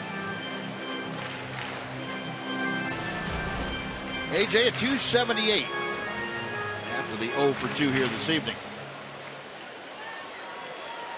Brzezinski's been on a pretty good roll of driving in runs. He has 25 RBI in his last 34 ball games. 1 ball, 1 strike. He's got Beltre out there at second, facing Liriano, who is allowed to run on 6 hits this evening. Big left-hander has walked a couple. He has also struck out 4 tonight. Next pitch. Little looper out towards short. Mercer backs up, makes the grab. That is out number 2. So it'll be up to Jeff Baker now with 2 outs if the Rangers are to add another run here in the 6th inning. Baker 1 for 2 tonight. Singled his first time up, called out on strikes last time up in the 4th inning.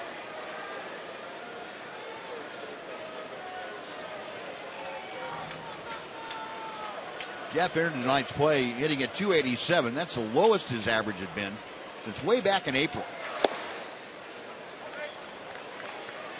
First pitch is outside. Baker hadn't had an average under 287. He's back on April the 13th. Genmar Gomez, formerly of the Cleveland Indians, out there throwing. 1 ball, no strikes. And an off-speed pitch. Catches the bottom of the strike zone. It's 1-1.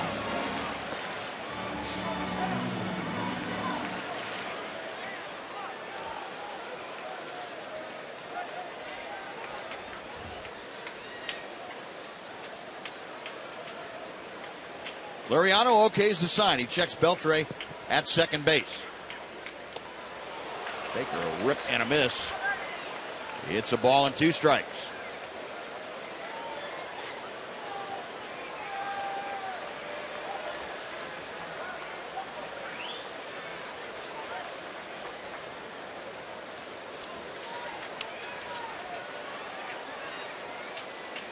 Baker waiting, slightly open stance as Liriano sets. A foul ball down the right side, back into the seats. Still 1-2, and Liriano still throwing pretty hard. Get that fastball up there in the mid-90s. If you can be crafty with a 95-mile-an-hour fastball, he's crafty. If you're crafty with a 95-mile-an-hour fastball, you're also tough to hit. Yeah, I would think so. Another 1-2 pitch is coming.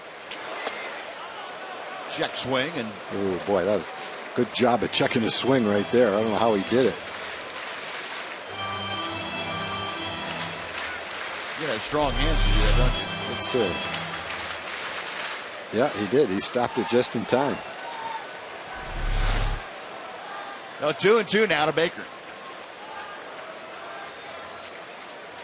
Tony Sanchez flashing the signs out for Francisco Liriano. The left-hander is ready. Way outside, and the count has gone full. Oh, if Baker can extend this inning. We got Joey Butler, Ranger DH, waiting in the on-deck circle.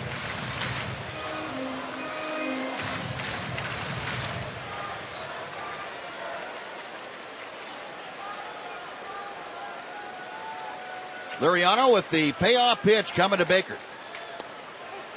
Outside corner call, strike 3. The tailing changeup, and the 5th strikeout of the night is a big one for Liriano. 1 left for the Rangers. We're going to the 7th. 4-1 Pittsburgh.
They have out-hit the Rangers 9-6. Mercer and McCutcheon combined to go 5 for 6 with a pair of doubles and 2 runs, and they've driven in a couple. We saw Liriano making those 4 runs stand up through the first 6 innings. Jordy Mercer leading off the Pirates 7th against Alexi Ogando. Mercer, quite a night going. He is 3 for 3. A pair of doubles, a single. He has scored once. Yeah, he had the double that started the 2-out, nobody on rally in the 5th inning. Double, single, single, single, a wild pitch. 3 runs scored in the 5th inning. He got that started. A ball and 2 strikes now.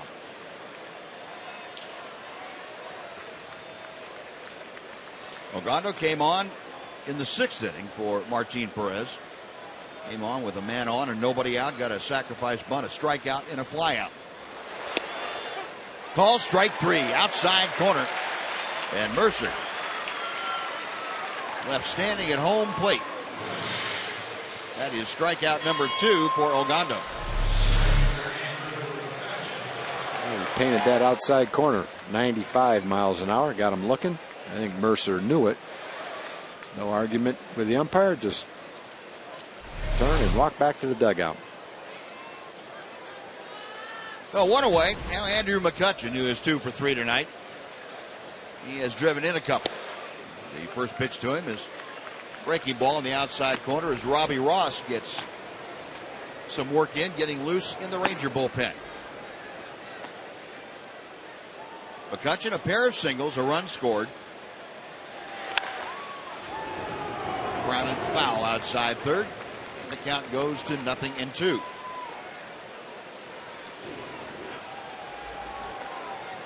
Justin Wilson, the left-hander, loosening in the Pirates bullpen. And as we mentioned last night, the Pirates bullpen has really been good. They have shortened ball games to basically 6-inning games most of the time. McCutcheon fouls it away. And we'll try another 0-2 pitch. Clint Hurdle's club went through a 4-game losing streak, but they emerged from that last night with a 1-0 victory.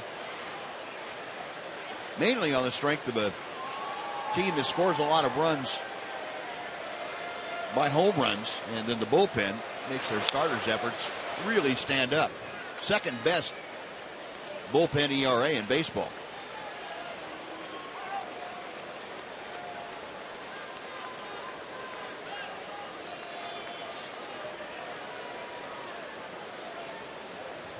McCutcheon back in, taps the plate with the business into the bat, and Ogando sets. And another chop foul. McCutcheon, a tough guy to deal with for Ogando here in the 7th inning.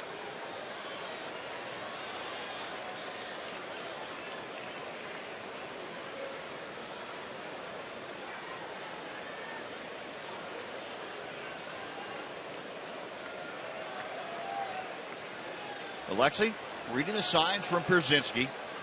And the right-hander is set. Inside and low. 1 ball, 2 strikes. McCutcheon, a 9-game hitting streak now. He has hit almost 500.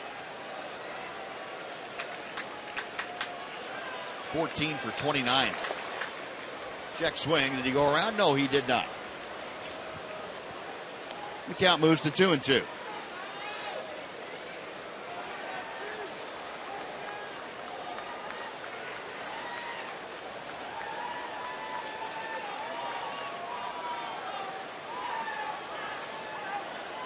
Warm night, but comfortable. The breeze drifting in from left center field. Nice crowd on hand to watch this middle game of the 3-game set. And McCutcheon, well, came out of his shoes swinging at that Ogando fastball.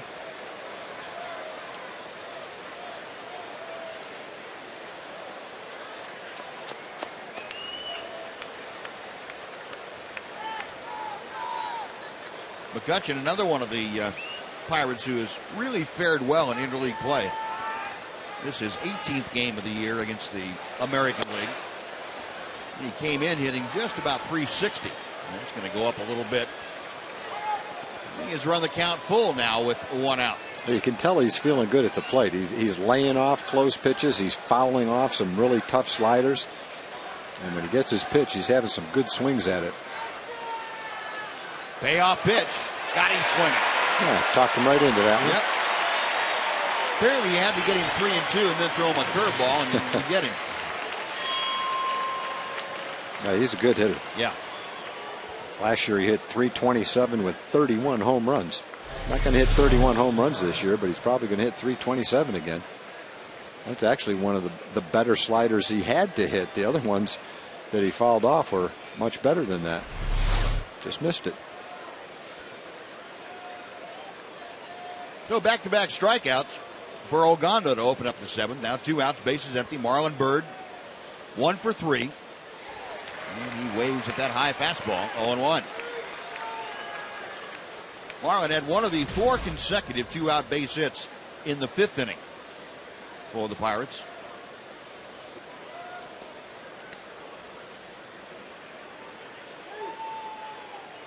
0-1 pitch.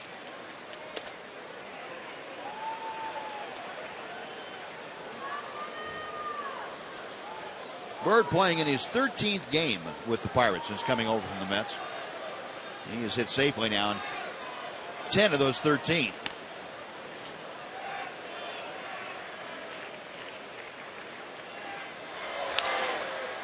Good rip at a fastball, but he fouled it straight back. And Ogando now with the advantage at a ball and 2 strikes.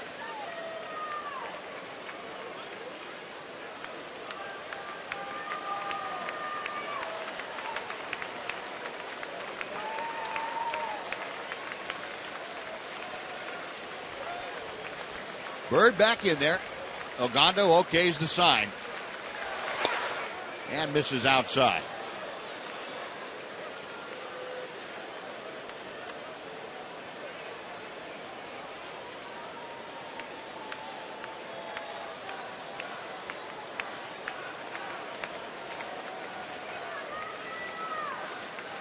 Brzezinski flashing that sign out. The 2-2 pitch is coming.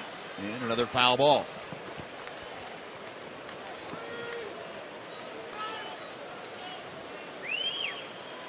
Bird, very quick. Ranger fans remember Marlon Bird in this ballpark, be able to use alley to alley here and really do some damage. A 305 career average in this ballpark for Bird. Fans getting behind Ogando, and a little tapper down to first base. Baker takes it to the bag, and that will do it. A 1-2-3 inning. Second time tonight the Pirates have gone in order. Stretch time at Rangers Ballpark in Arlington. 4-1 Pirates.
$1 Hot Dog Day. Go to TexasRangers.com for tickets, or you can call 972-RANGERS and get ready to eat all the dollar dogs you like for only $1 a piece.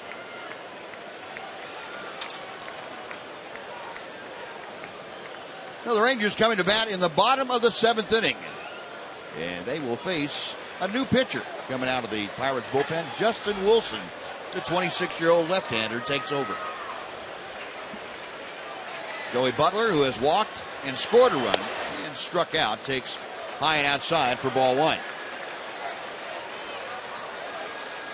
And pretty good numbers for Justin Wilson. He's 6-1. Great ERA, great opponent's batting average. Opponent's only hitting 192 against him.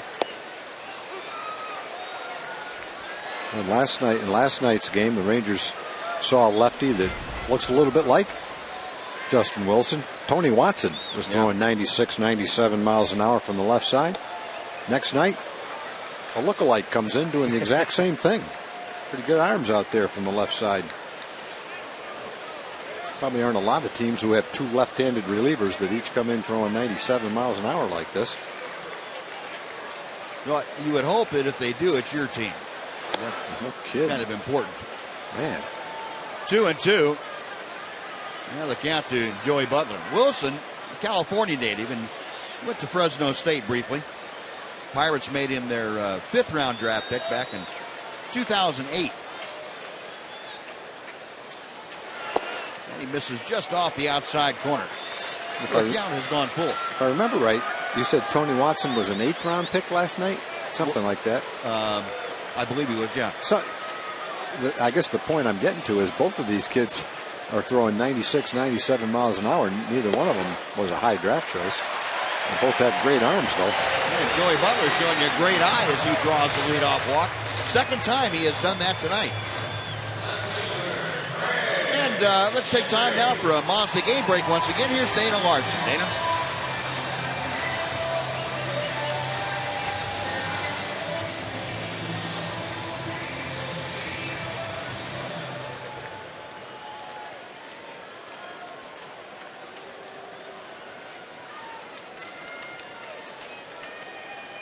All right, Dana, thank you. Yeah, it would help if the Rangers took care of business here. Greg Gentry, a late swing and a miss on the first pitch from Justin Wilson. Yeah, looking back, Tony Watson was a 9th round. 9th round, pick. Okay. Yeah, Wilson coming up through the minor leagues was a starting pitcher, really, until he got to the big leagues. And then they put him in the bullpen. Not sure if he was throwing this hard as a starter. Fastball, strike at the knees. It is 0-2 to Gentry. Greg, a bunt single and a fly ball to left. 1 on, nobody out in the Rangers' 7th. A 3-run Pittsburgh advantage. And ball 1 just off the inside corner. 99 miles an hour. Man, bring the heat. Well, like we were talking about last night, Tom, this Pirates bullpen has really been good, and you can understand why seeing these guys. Yeah, no kidding. Chopper foul off the bat of Gentry. We'll try it again at a ball and 2 strikes. And Brian Morris, right-hander, loosening in support of Justin Wilson.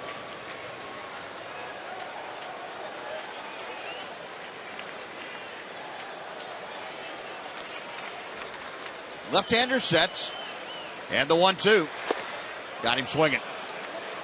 All right, pitch cutting down and in, and Greg Gentry not able to do anything there. That is the first out in the 7th, and it will bring up Leonis Martin. Well, and you see almost exclusively 98-mile-an-hour fastballs, and then I'm not sure whether that was a cut fastball, maybe a slider. You see that pitch.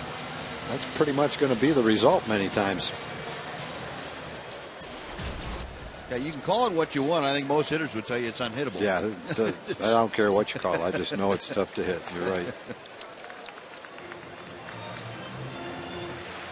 Now, Leonis Martin now trying to get something going. Jason Frazier loosening in the Ranger bullpen. Martin tonight is grounded to second and grounded to first.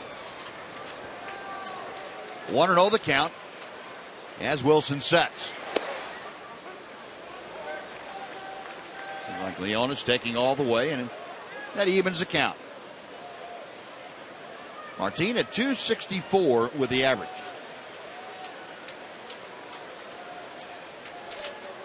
Joey Butler, a modest lead at first, and the pitch is low. 2-1 now.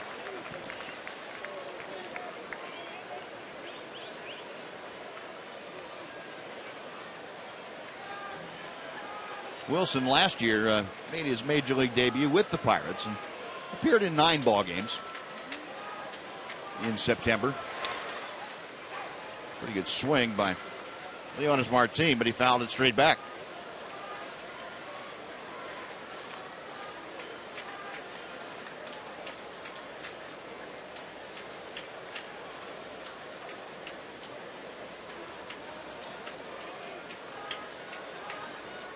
Wilson working to the number 9 man in the Ranger order. Martine waiting. The next pitch up the middle, right behind the bag at second is the shortstop. Mercer on to first to complete the double play. 6-3, and that takes care of the leadoff walk to Joey Butler. So the Rangers gone to the 7th. We're going to the 8th inning. It's the Pirates 4, the Rangers 1 on Fox Sports Southwest.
She's with the Arlington Chamber of Commerce Women's Alliance. Brought 100 of her closest friends here to the ballpark tonight. They call it Tierra Tuesday. Beth, what's this all about? The Arlington Chamber of Commerce and this Women's Alliance, we're raising money for the Dr. Judith J. Carrier Scholarship, and we wear tiaras and have a big time. We love the Rangers. All right, well, here's the bag. Thanks to the tiara, someone back there. Anything else you'd like to say? Hey, we'd like to extend an invitation to all the women to come join us with the Women's Alliance, and let's cheer the Rangers to victory. And hey, I don't think it's just women. They got one guy in the house right here, buddy, huh? Not bad. That's happened. Some kind of mistake. Oh, it's a lucky mistake. I'm having a lot of fun about it. I bet you are. All right, enjoy the game, guys. Appreciate it. Buzz. All right, Jeff. I kind of like Knox's tiara. The tiara you had on? Yeah. Oh, good. Kind of clashed with his outfit, though. Jason Frazier into the ball game, and Gabby Sanchez greets him with a solid single to center field on the first pitch that Frazier throws here in the 8th inning. So Sanchez with his second straight hit, a leadoff single in the 8th inning. It'll bring up Russell Martin. Good job by Ogando. Threw the ball really well. Pitched 2 innings, faced 6 hitters, struck out 3 of them. Jason Frazier, as you can see, appearing in his 52nd ball game. ERA of 2.55, and he has 1 on, nobody out. Martin 1 for 3 tonight. Fastball right down through there for strike 1. So Martin, 13 home runs, 51 driven in, doing the majority of the catching for Clint Hurdle's club.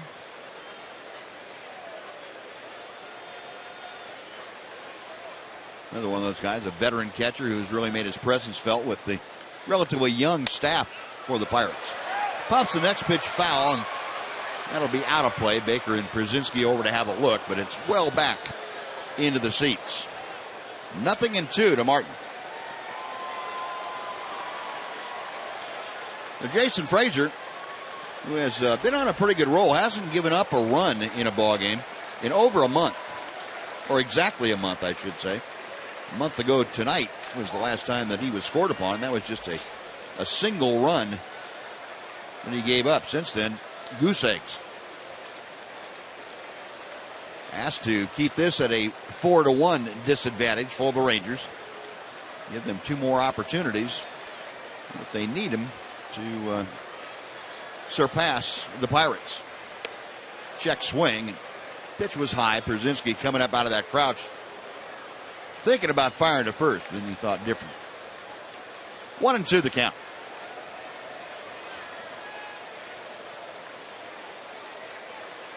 Frazier last worked on Sunday afternoon in Anaheim. Worked 2/3 of an inning. Reaching for the ball, Martin skies one to right center field. Into the alley goes Leonis Martin and makes the grab. That ball carried pretty well for Russell Martin, just going out almost one-handing it. It's fairly deep into the right center field alley. But it is out number one, so Frazier now will deal with Pedro Alvarez with 1 on and 1 out.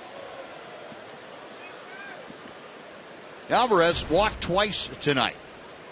Both those walks issued by Martin Perez. Alvarez was the last hitter that Perez faced, as he led off the 6th with the walk. And we're going to have a pinch runner for the Pirates. Starling Marte, who we saw last night, is going to pinch run for Gabby Sanchez. So Starling Marte, with that great base stealing ability, is the primary pinch runner for Clint Hurdle's club, and he is on now in the 8th inning with 1 out. He takes over as the runner at first for Gabby Sanchez. He's on the move. The pitch is swung on a miss. The throw is late. And Marte with the stolen base, and he didn't waste any time. And Marte, for most of the season, was a leadoff hitter for the Pirates. He's got almost 500 at bats. And I would say, by the looks of that device on his right hand, the injury that's keeping him out of the lineup must have something to do with his right hand.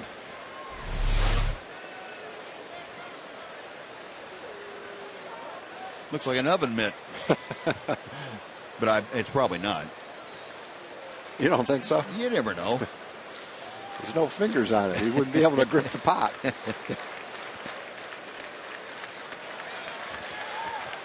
Well, Marte now in scoring position. 1 out. Count of no balls and 1 strike to Alvarez. And the strike is dealt at the knees as Frazier comes back with a fastball. Right hand contusion, right ring finger sprain. Just reinstated from the disabled list. Still think it's an oven mitt. Yeah, could be. 0-2. Ground ball to the right side. Kinsler right on the rim of the outfield grass has it. Alvarez is out. On to third goes Marte. He's there with 2 gone. And Jose Tabata is the scheduled hitter, but apparently he's going to be called back. Of course, this time of year you have almost unlimited numbers of pinch hitters available. And Clint Hurdle is going to his bench. He's going to pull off Justin Morneau as a pinch hitter. So at least for Jason Frazier, it's somebody that he's very familiar with. Morneau, of course, started last night's game, came over from the Twins at the end of August. Alex Presley, the outfielder, went to Minnesota in exchange. Morneau's probably going to go in and play first base anyway.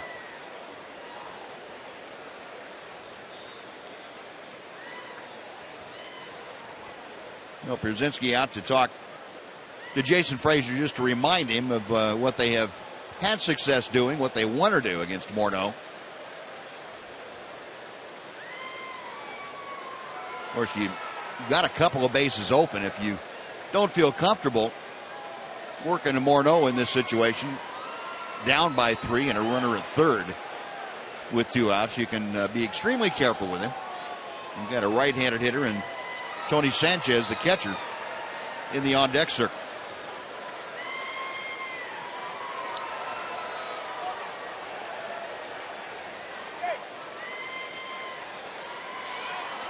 So Justin Morneau, a .222 hitter with the Pirates. This is 27 at bats. You can see 0 for his last 14. Got up to a pretty good start after he came over to the Pirates, but has since really cooled off. And they're not even going to mess with him. They're going to go ahead and intentionally walk Morneau to put runners at first and third.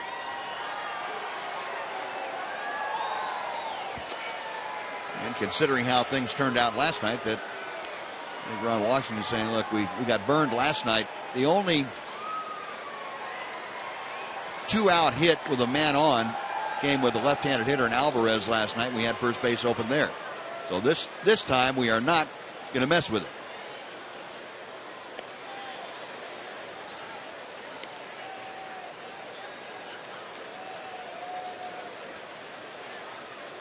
And the fourth wide one is dealt to Morneau. So he draws the intentional walk. Runners at the corners. Tony Sanchez will indeed hit. And, well, part of the great weekend coming up. It's going to be a big one. Rangers and A's will be on Big Fox this Saturday. 11:30 Central Time. Start for that ball game, the middle game of that 3-game series. Rangers and the A's on Fox this Saturday afternoon. Well, Tony Sanchez, the hitter's a highly touted young player. He was the 4th pick in the draft a while back. College catcher from Boston College. But if you had your choice, I'm going to face him instead of Justin Morneau. Yeah. And first ball swinging, he drives one to center. A play out there for Leonis Martin. Cruising back, and to his right, he handles it, and that will do it. Leadoff single and an intentional walk. They are both left stranded. Bottom of the 8th coming up, 4-1 Pittsburgh.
Twitter poll tonight. Remember, we asked you for your vote on the American League Rookie of the Year. 86% of you said the Rangers' own Martin Perez. That's no surprise. Having a great rookie campaign. The rest of the votes are pretty well evenly distributed. Archer, Iglesias, Myers, and Straley. We're going to see most of those guys. Matter of fact, we're going to see everybody except Iglesias in the next 10 days or so. See Archer and Myers down in Tampa Bay, and you see Straley over the weekend with the A's. Jason Grilli has come on now to take over. Grilli, 30 saves this year, and he was their closer until he had an arm problem, and Mark Melanson took over, and Clint Hurdle has not changed back. He just likes Grilli in that setup spot. Felix Pie is now in left field, taking over defensively. Now Grilli and Justin Morneau is at first. Grilli facing the top of the Ranger order, and Ian Kinsler looks at strike one. The Rangers had Grilli a while back. Dad was a big league pitcher.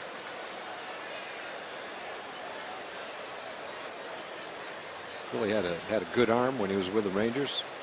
Low to mid-90s fastball and a hard slider. But you don't know about a guy until you give him a chance to be a closer, how he's going to respond to it. He certainly responded pretty well. Made the All-Star team. And let's take a look at the AT&T U-Verse Rewind, the only RBI so far for the Rangers off the bat of Ian Kinsler. A sliding attempt by Andrew McCutcheon. But that double played to Joey Butler with the only Ranger run of the game so far. Trying to at least get Kinsler aboard to start this 8th inning. 0-2 the count, and the pitch is hit hard. Up the alley in left center field. Long run over McCutcheon. And boy, that ball really hung up for him. And Andrew McCutcheon able to track it down for out number 1.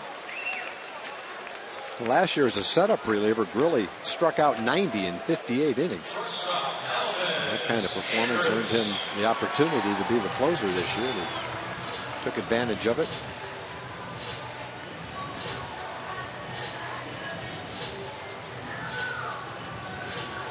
So Grilli has the first out. Jason now a 36-year-old with the Rangers for part of the 09 season. Breaking ball is outside to Elvis. Andrus 1 for 3. A single and a couple of ground balls to second base. 2009, Grilli appeared in 30 ball games for the Rangers. Went 2-2 with a .478 earned run average. 2-0 now to Andrus.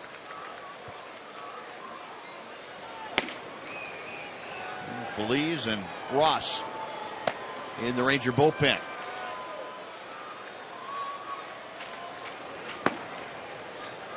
Grilli sets and back to the plate he comes. 2-1. Well, the called strike.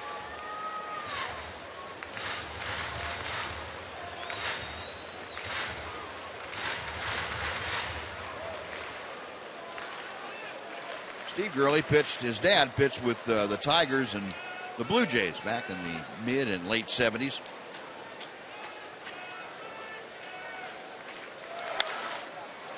Popped up, foul territory, over to take a look. Sanchez, that about 8 rows deep into the seats. And the count is even at 2-2.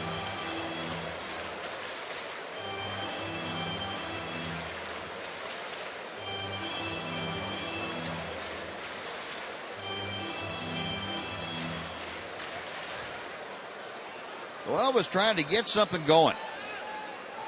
The Rangers, with the exception of the inning they scored the run, and even that wasn't exactly a big outburst. They had a leadoff walk, and then 2 outs later, the RBI double. Pitch fouled away. Just have not been able to string together some base hits and get some guys on base to run around like madmen. Hasn't worked that way. And Grilli facing Andrus, trying to ensure that he doesn't get aboard. 2 balls, 2 strikes.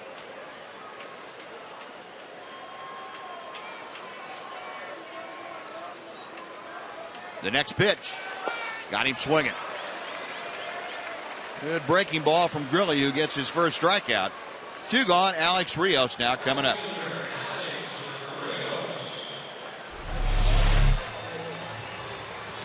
Yeah, good hard breaking ball. Down a little bit out of the strike zone. That looks like it could be his strikeout pitch right there.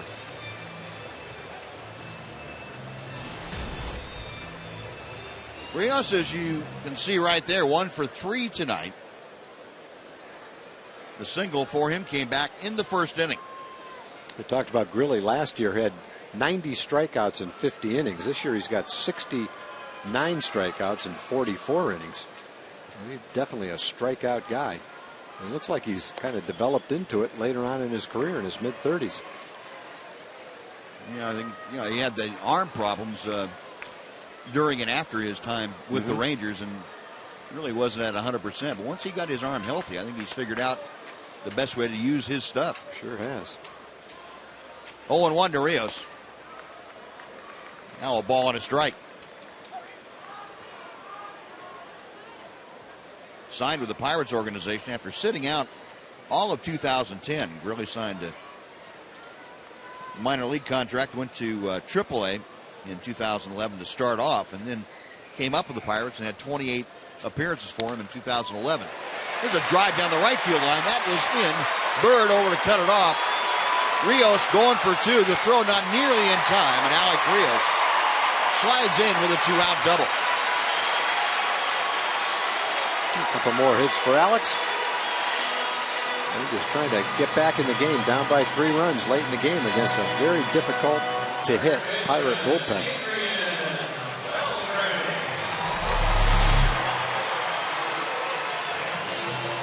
Pitch away, and he went away with it. And hit it well. Right on the outside corner, down and away. Good job of hitting right there by Alex.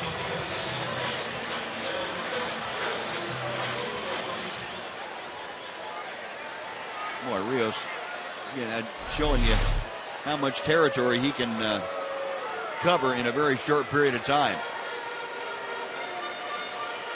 Now, after that 2-out double, we're going to get a visit to the mound from Ray Searage, the pitching coach.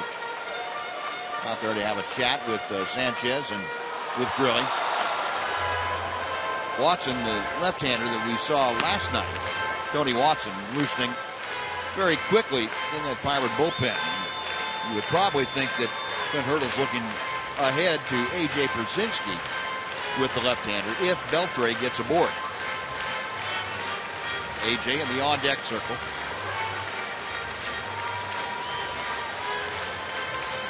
So a brief conference, and now Beltre steps in 1 for 2 tonight. He has had 3 good at-bats lately. Lined out sharply to right field in the first, walked in the fourth, and then doubled to left center field in the 6th. Big breaking ball. That is a strike to the outer part of the plate.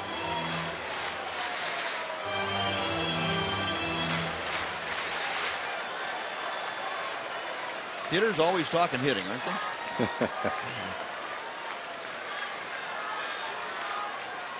He's talking pitching now. 1-1. Well, most hitters have a kind of latent desire to be a pitcher anyway. You can tell that when they warm up, working on their knuckleball, their sliders, their delivery. Every hitter thinks he can pitch, and every pitcher thinks he can hit. And no one ever finds out because, well, I guess you find out if some pitchers can hit, at least during interleague play. Yeah. 1 ball, 1 strike. Beltre waiting, Grilly set. Boy, Adrian coming out of his shoes at that off-speed pitch.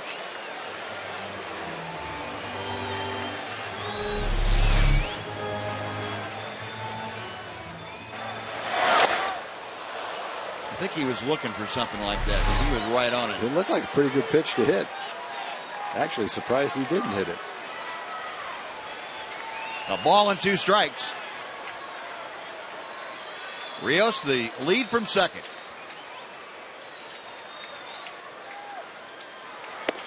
High and tight. Now 2-2.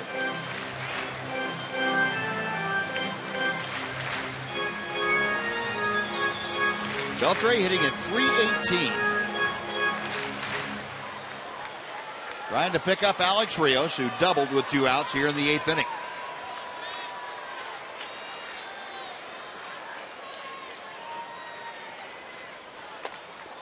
Little tapper foul. I don't know how in the world Beltre reached that.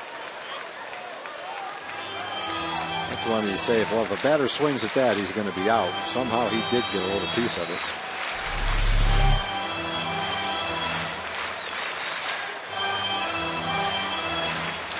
That thing was almost in the dirt and about a foot outside, and he's still able to get a bat on it.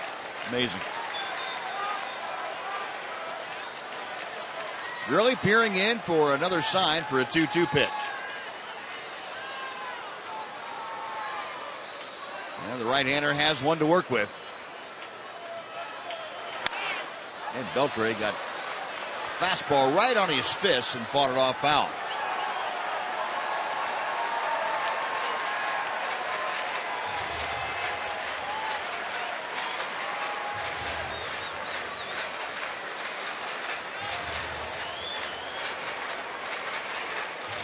Really out of the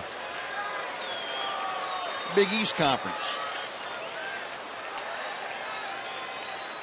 He's college ball at Seton Hall. And a breaking ball is taken low. The count is now full to Adrian Beltre. Well, Beltre can get aboard. A.J. Brzezinski would come up as the tying run here in the 8th inning.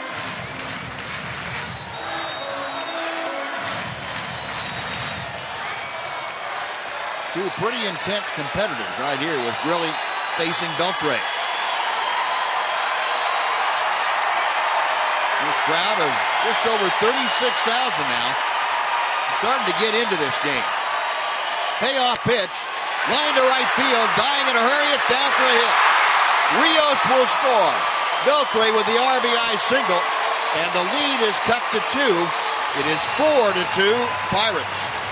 That was a great battle, and another good at bat for Adrian, who's got a single, a double, a walk, and a line shot to right field for an out. So he's had good at bats all night long. Rangers put a run on the board, get the tying run to the plate, and that's going to bring Clint Hurdle out to the mound. High fastball, he fought it off, dumped it right in front of Marlon Byrd for an RBI. And that coming on the heels of a streak that saw Adrian Beltre go 1 for 22 in his last opportunities with runners in scoring position. Good to see, and Rangers really need Adrian to get back to where he is tonight. Pitching change underway. We'll take a timeout. Back after this on Fox Sports Southwest.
Get you up on the matchup for tomorrow at 1 o'clock right here on Fox Sports Southwest. A.J. Burnett for the Pirates.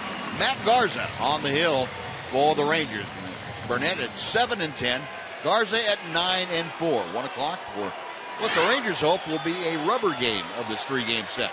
Tony Watson on for the second time in as many nights. Yeah, we saw him last night. Came in. We were already talking about him when Justin Wilson was pitching. He'll look somewhat similar when he comes right over the top with a mid-90s fastball or a 83-mile-an-hour slider. That we didn't see from Justin Wilson. Wilson worked the 8th inning last night. Did not face Brzezinski. He had a 3-up, 3-down inning. Faced Gentry, Martine, and Kinsler in that 8th. And he misses high with a fastball. It is 1 ball and 1 strike. Brzezinski 0 for 3 tonight. He has struck out, grounded into a double play, and popped out to short.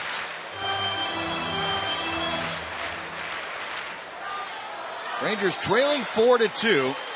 Brzezinski, the tying run at the plate here. And he loops one down the left side. That's going to be back into the first row of seats near the tarpaulin down there. And A.J. now down on the count, 1-2.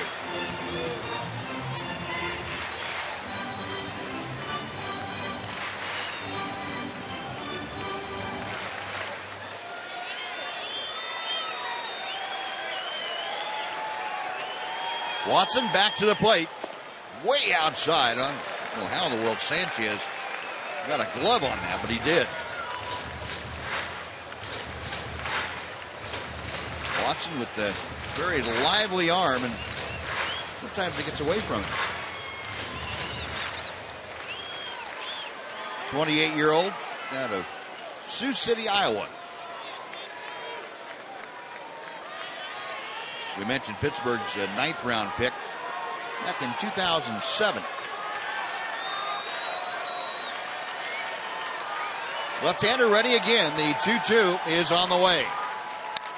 Line drive, base hit down the right field line. Bird over to get it. Beltre at third being held up. Into second with a double is Pierzynski. And the Rangers have the tying runs aboard with 2 outs in the 8th. AJ puts up some great at-bats against tough left-handed pitching. You got a guy throwing 96 miles an hour. He drops a slider, looked like on the outside corner. AJ just reached down and ripped that ball down the right field line. That wasn't a soft line drive. He ripped it. Now, he's tough to pitch to, boy. And we're going to have a pinch runner for him. Angel Beltre out there to run for Pierzynski at second. He's carrying the tying run in this ballgame. Ball's down and away. Reaches out, just kind of flicks it and turn it into a rope.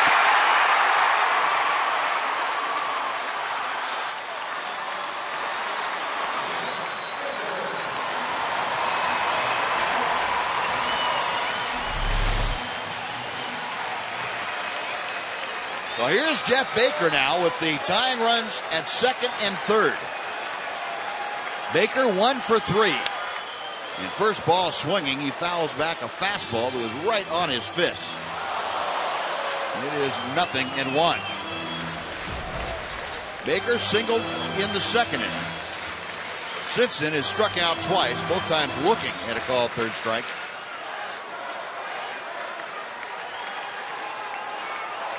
Ranger bench up, getting ready to explode. Fastball strike, it's 0-2 to Baker.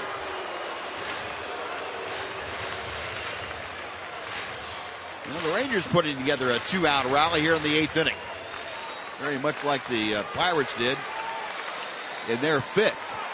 Rangers trying to counter that with one in the 8th. 0-2 pitch. Another fastball on his fist. Yeah, Baker staying alive.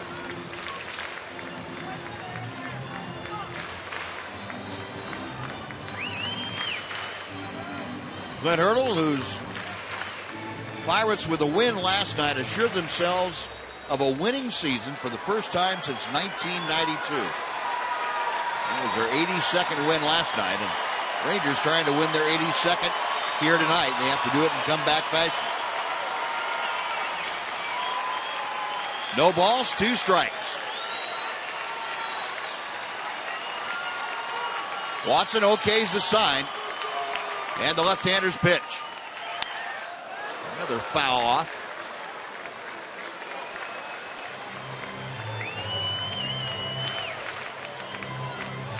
Now Baker having a good at bat here against Watson. Very much the way that Beltre did against Jason Grilli before he was able to single. They're just trying to have the same kind of rally the Pirates had in their 3-run inning. 2 outs, nobody on. Trying to get 4 straight hits. Pulled foul down the left side. Well, he's pounding him with fastballs and took something off. Jeff was just a little bit out in front of it.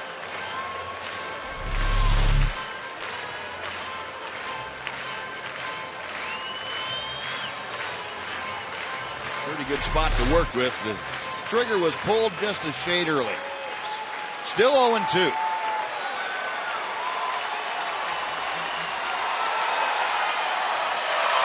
Got him swinging.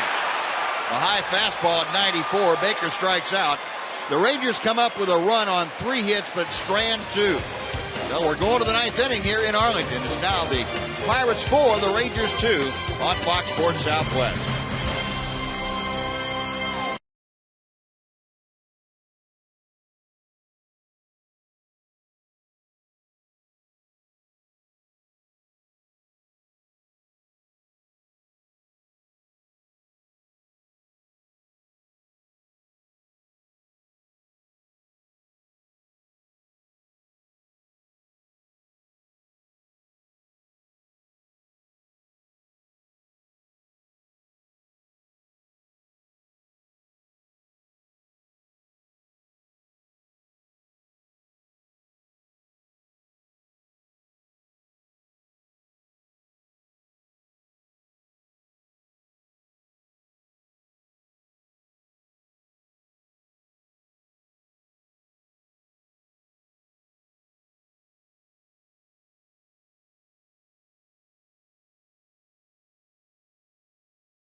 top of the ninth, 4-2. The Rangers still with some work to do. We'll be here after the game to break it all down with the Esurance Rangers Live post-game show. Mark McLemore and myself will be breaking this one down from top to bottom. Hopefully we'll be talking about a Rangers come-from-behind victory in the ninth inning.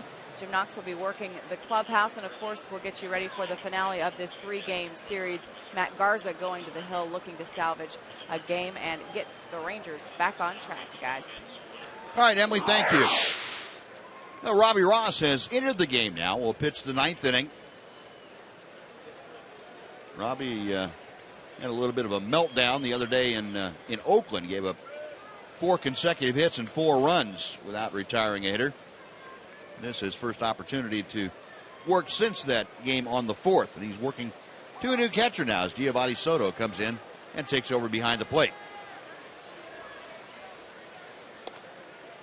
Now Ross facing the top of the order. Neil Walker, the second baseman, leading things off. The Walker, Mercer, and McCutcheon against Ross.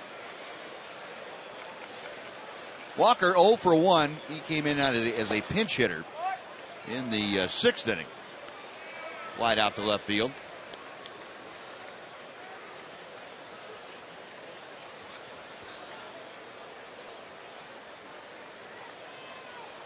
Ross ready, the 1-1 pitch. Now 2-1.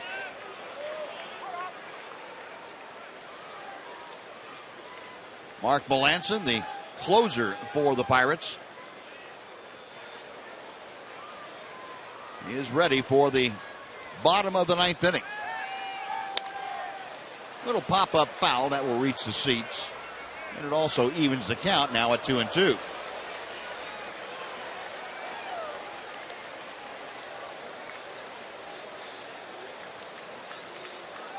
We're talking about Walker when he pinch hit. He's had more trouble against left-handed pitching this year. He's hitting just .233 against right-handers, hitting .260.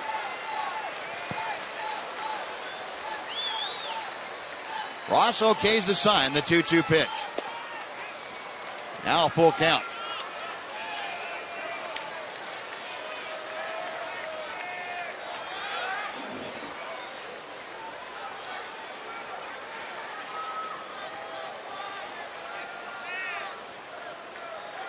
Robbie Ross with the payoff pitch. Way inside, ball 4. He lost him for the leadoff walk. And now Jordy Mercer will come up.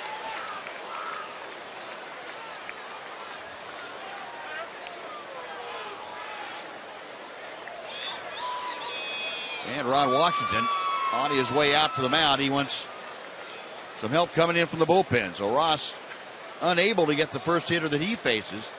And it will be the last hitter that he faces here tonight. A leadoff walk.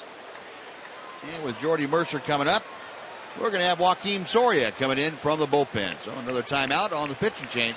Back after this and a 4-2 Pirates lead.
Fox Sports Live, joined by Donovan McNabb, Gary Payton, Andy Roddick, and Carissa Thompson. They'll bring you everything you need to know about the world of sports.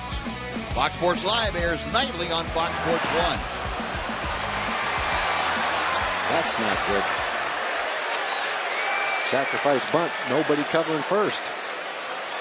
Looked like a pretty harmless play to move the runner to second. Luckily, Soria didn't just turn and throw the ball. Yeah, that would have really been a problem. Ian just never got over there to cover first. Yeah, and you have a guy, too, in Jeff Baker that doesn't play first all that often, so, you know, his reads are going to be different than Mitch Moreland's. Yeah. So, first and second, nobody out. And what's going to be a base hit and a swing and a miss by Andrew McCutchen. McCutchen 2 for 4 tonight.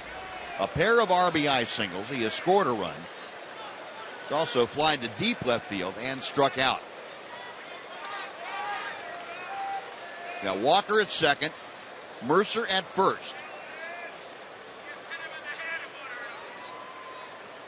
Soria's 0-1 pitch is on the way.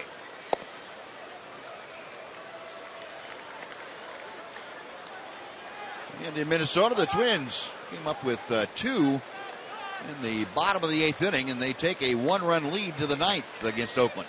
The Red Sox beat Tampa Bay to go 30 games over 500, and Clay Buchholz got the win to go to 10-0. Coming back off the disabled list, they get their best pitcher back for the stretch run. Not that they have to worry about the stretch run. They're pretty much home free, but for the postseason. Joaquin's numbers on the season, opponents only hitting 179 against him. Buchholz now is 10-0, been on the disabled list for quite a while. 2-1, the count to McCutchen. Ground ball, base hit to right field. Walker around third being waved home. The throw from Rios is cut off. And Walker scores on the RBI single by McCutchen. And the Pirates have a 5-2 lead. Well, McCutchen, boy, he puts the bat on the ball. He found a hole right there. Ian was shading him up the middle. And he hit the ball to our right of second base into right field. Not hit all that hard. Pitched down and away. Kind of hit it off the end of the bat. But that kind of a pitch with that kind of approach, with Ian playing right near second base like that, you can see the huge hole that he had to shoot for. Well, still first and second, still nobody out. McCutchen now with 3 RBI tonight. And Marlon Byrd at the plate is 1 for 4. McCutchen has 3 separate singles to drive in a run each time.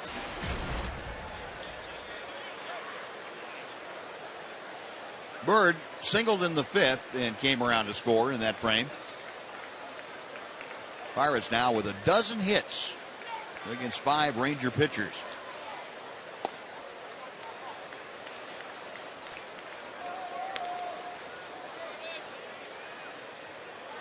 A ball and a strike.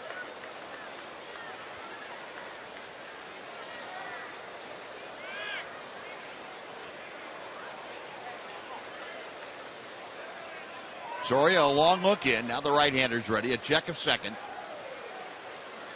Another look back there. He misses outside and low. It's 2-1.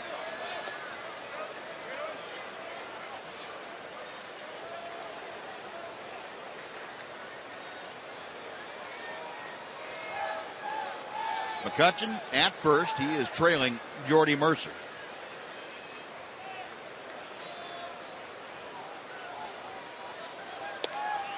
And the pitch outside. It's 3 balls and a strike.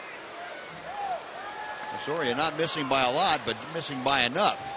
And he has fallen behind at 3-1 to Byrd. Byrd to be followed by Felix Pie.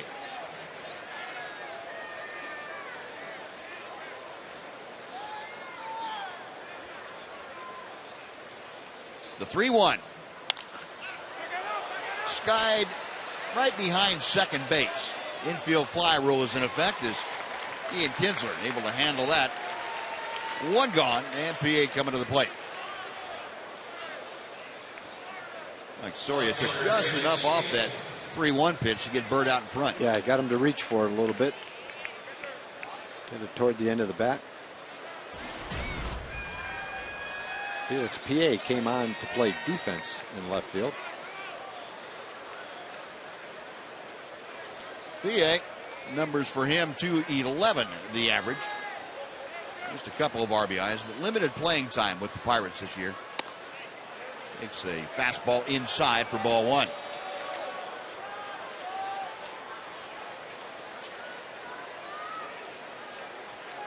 PA 0 for his last 11 trips to the plate.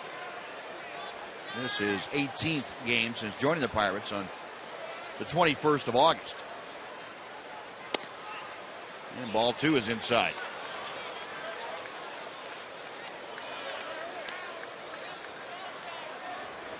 Joseph Ortiz, Michael Kirkman, a pair of left-handers, loosening in that Ranger bullpen.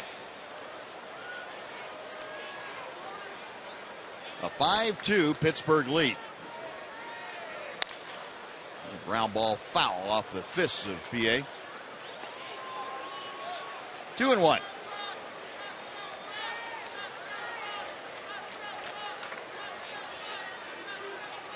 Soria entered the ball game after the leadoff man walked against Robbie Ross. Washington brought Soria in, then a botched sacrifice bunt attempt by the Rangers. And nobody covering first.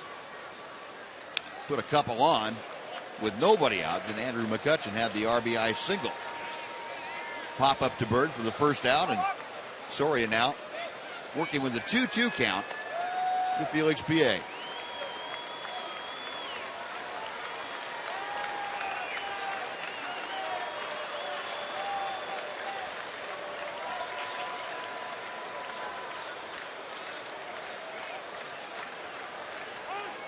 Now time called as Soria and Soto taking a little time to get together on the sign.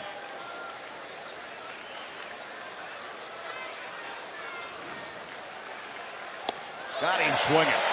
Took a little off. Looked like a changeup, that slow curveball.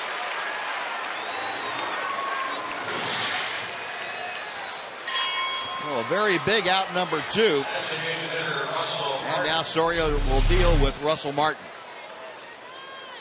Looks a little bit like Darvish's slow curveball. Darvish is even slower than that, though. Yeah, say it was a little bit How do you faster. throw it any slower than that? I don't know. Get it to do that. Martin 1 for 4 tonight. He fouls off that first pitch. He got a pretty good chunk of Giovanni Soto. Darvish, and Derek Holland, Joey Butler, Jim Adducey, and company.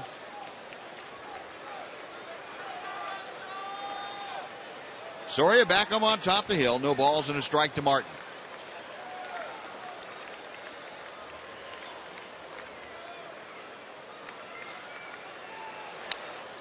Foul back. And Soria now with the 0-2 count.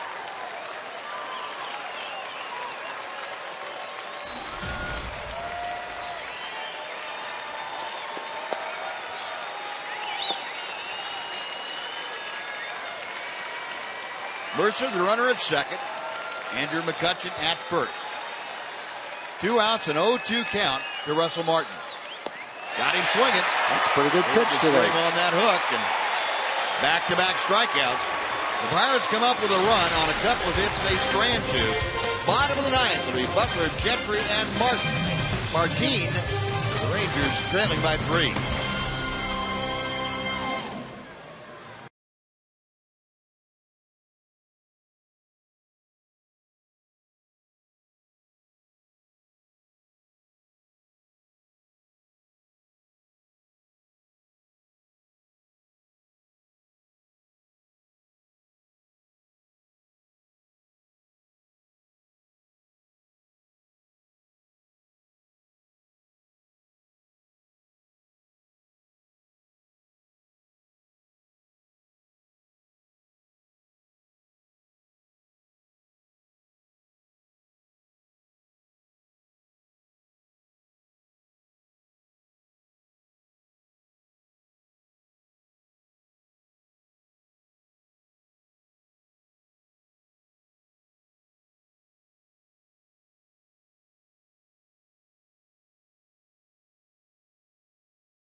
Built Ford Tough sales event at your Texas Ford dealer. Ford is the best in Texas. By AT&T UVerse TV. Check availability at 1-800-PICK-ATT. Rethink possible. And by Progressive. Visit Progressive.com today.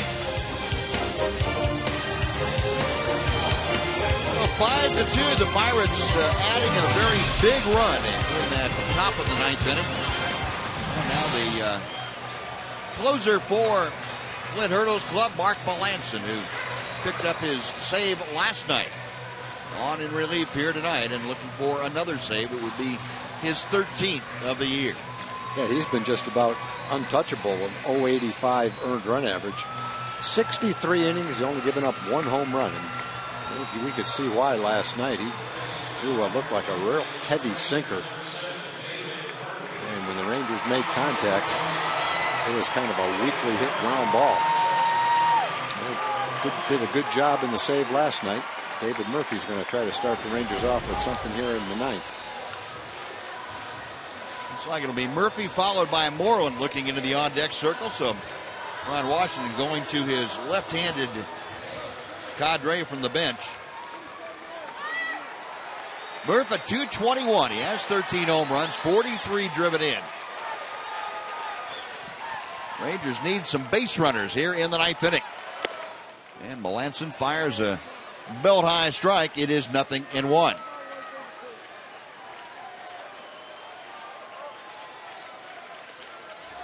Murph did not have an at-bat last night, although he took over for Jim Adducci after Adducci had started in left field and hurt his bicep. Got a cramp in his bicep when he struck out. Murphy came on defensively and then was pinch hit for in the eighth inning by Craig Gentry.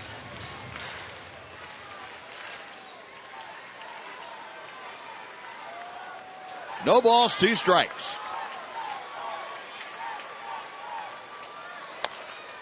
Chopper right down the first baseline that veers off into foul territory. And we will come back and try it again.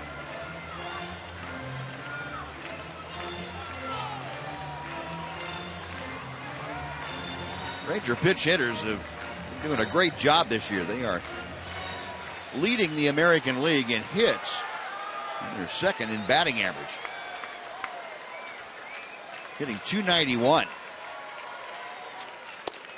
And the pitch inside. 1 ball, 2 strikes. Ranger pinch hitters this year are 30 for 103.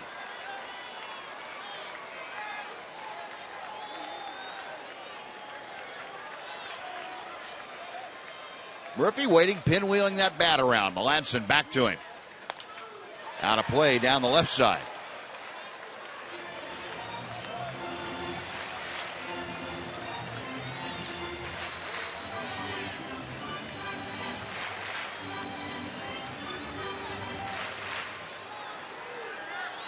Murphy this year 4 for 10 as a pinch hitter. Again the 1-2. 2-2. And Murph having a good at bat. Yep, got to have some base runners. Melanson likes to throw that 93-mile-an-hour pitch and make it cut into the left-hand hitters. A little movement makes it really tough. Right-hander back to Murphy. And Murph just spoiling a pitch down and away. Pretty good job. Melanson had him reaching and off balance.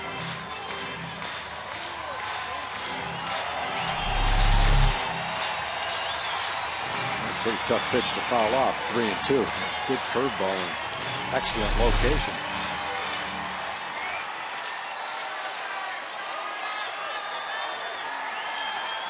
Two balls, 2 strikes. Melanson to the wind. Got him swinging.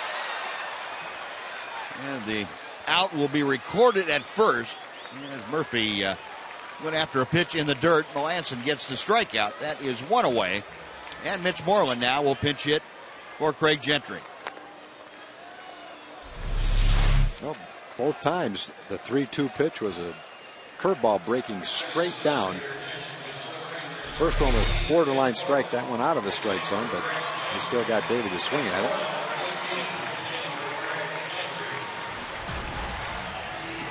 The one out. Here is Mitch.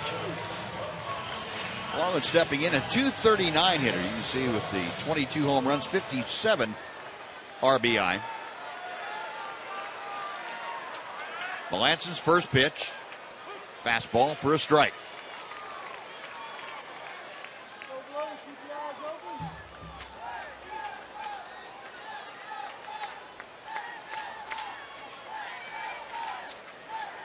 Now the 0-1. Couldn't check his swing. And Mitch now on an 0-2 hole. Moreland 1 for 6 this year as a pinch hitter. That 2-run home run in Chicago about a month ago.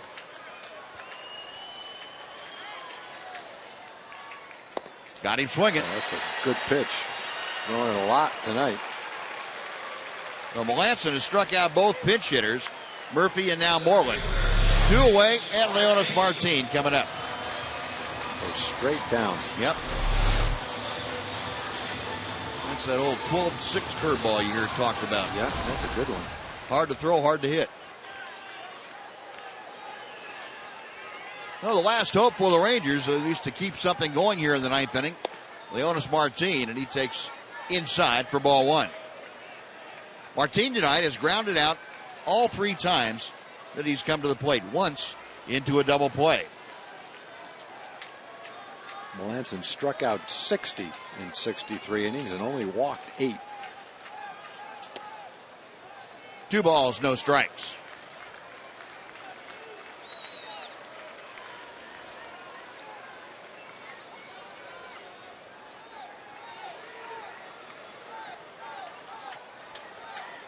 Martin waiting as Melanson eyes and signs the 2-0 pitch. He's taken all the way, and it's a knee-high strike, 2-1.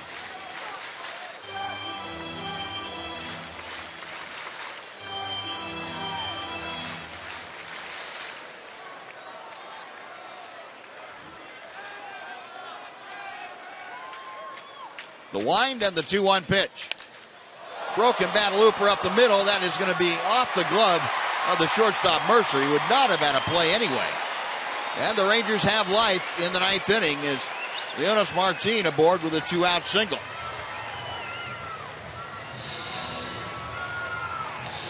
Well, he got sawed off, but he'll sacrifice a bat for a hit anytime. He ran that cut fastball in on the fists. Yeah, it's running a relay race with a baton right there. Stick with it. There it goes. Discarded about halfway down there. Well, the Rangers need one more runner, base runner, to get the tying run to home plate. And Ian Kinsler charged with getting on base here. Martin gone. He will take second base on defensive indifference. First pitch to Ian Kinsler, in for a strike. Ian 2 for 5 in his career against Melanson. Melanson has worked for the Yankees, the Astros, and most recently, before the Pirates, in Boston.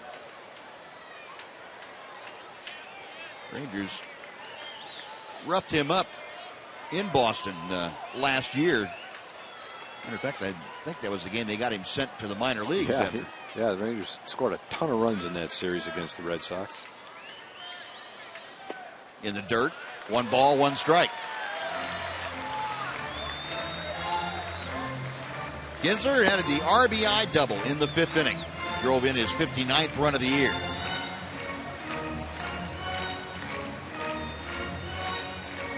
Rangers now with 10 base hits tonight. They have been out hit 12-10 and outscored 5-2. Melanson trying to lock down the Pirates' victory here tonight. Rangers trying to stop that. The 1-1. Outside, 2-1.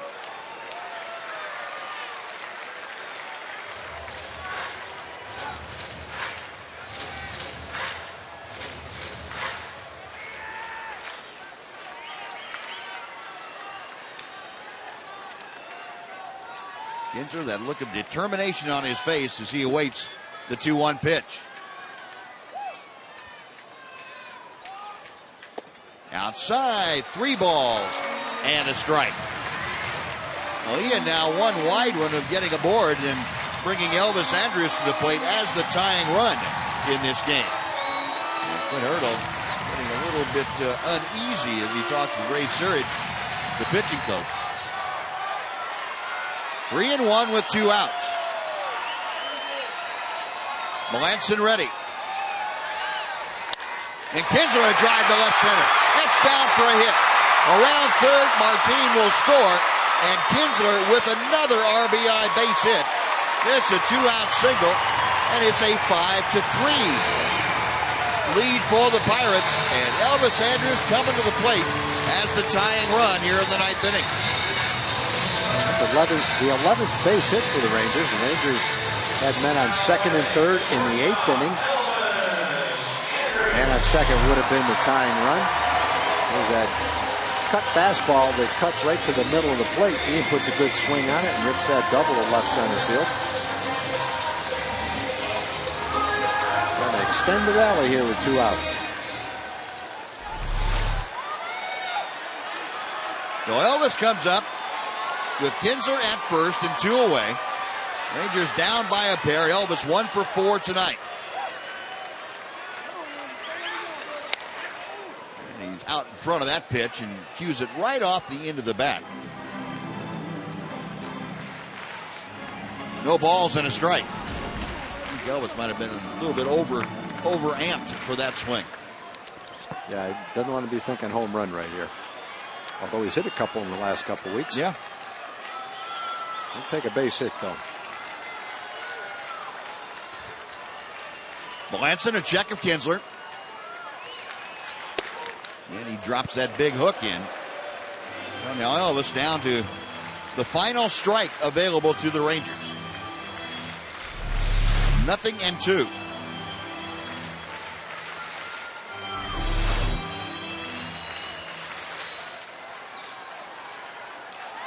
Kinsler not being held closely at first by Morneau. Melanson ready, the 0-2 pitch. Ground ball wide of third into left field, a base hit. The Rangers have the tying runs aboard, and they have the winning run coming to the plate in the person of Alex Rios. The last inning, there were 2 outs and nobody on. The Rangers got a double, a single, and a double. 1 run, men on second and third. Couldn't get any more.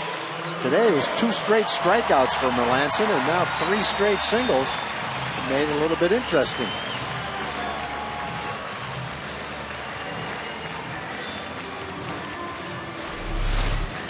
Ray Surridge going to go out and give the bullpen time to get warm. And talk to Melanson and Tony Sanchez. Well, Melanson's thrown 23 pitches to get 2 outs here in the 9th inning. Well, with Kinsler at second, Andrus at first, Alex Rios stepping to the plate 2 for 4 tonight. He has singled, he has doubled, and he has scored a run. Well, you'd love to see Adrian Beltre get a shot here in the 9th inning. Definitely. Adrian in that on-deck circle. Melanson ready to go as Rios steps in. Ranger bench right up on the top step. Pitch inside, almost hit him. Ball 1. And the Rangers looking out toward that scoreboard. They see the Minnesota-Oakland score up there with the Twins winning 4-3 tonight. That game is a final. On the board in plain sight for everyone. 1-0 pitch coming to Rios. Now time call.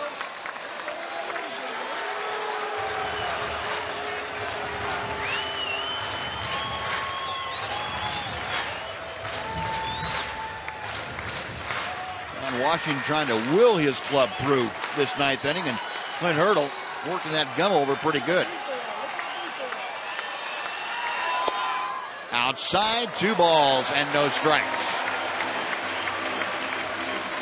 Well, you get on now, then it's the tying run goes to second base. You don't need an extra base hit, just need a base hit.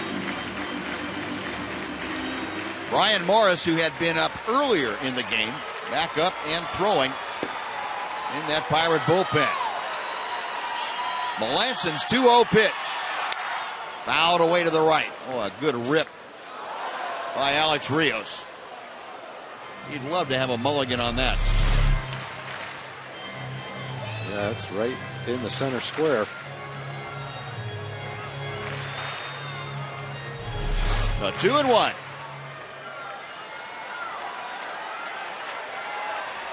Melanson nods his head yes. And he's going to turn around and throw to second.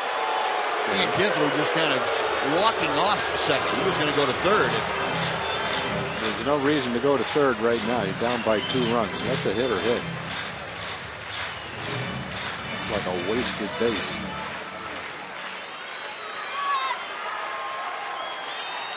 Kinsler and Andrus, second and first. The 2-1. Up the middle, by the dive, and shortstop into center. Kinsler will score. Elvis around to third. It is a 5-4 Pirates lead as Alex Rios comes through with the RBI base hit. And Adrian Beltre will get a chance here in the ninth. The Rangers doing some 2-out hitting the last 2 innings. It was 3 straight hits last inning. This inning it's 4 straight hits. Need 1 more.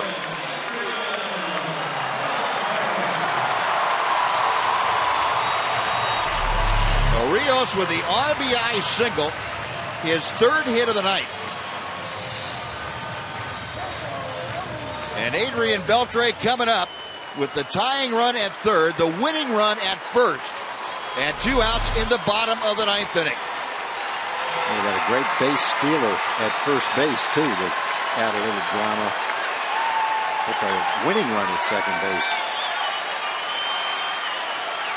First pitch to Beltre. Right down the middle for strike 1.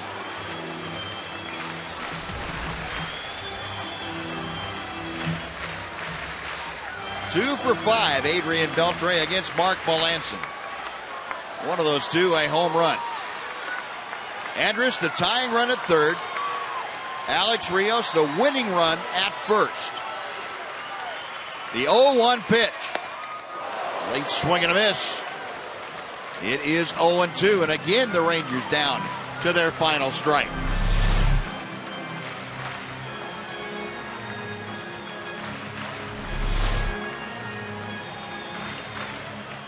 Beltre has hits in each of his last 2 times up there. A double and a single. Melanson with the 0-2 coming. Got him swinging. Melanson to 3 pitches sends Adrian Beltre and the Rangers back to the dugout and to the clubhouse. As he holds on, the Pirates win it 5-4, and they have taken the first 2 games of this series. The Pirates were out hit tonight, 13-12 by the Rangers, and a furious 9th inning rally comes up a run short for Texas here this evening. So 5-4 the final, and we'll be back to wrap things up. Emily Jones and Mark McLemore right after this on Fox Sports Southwest.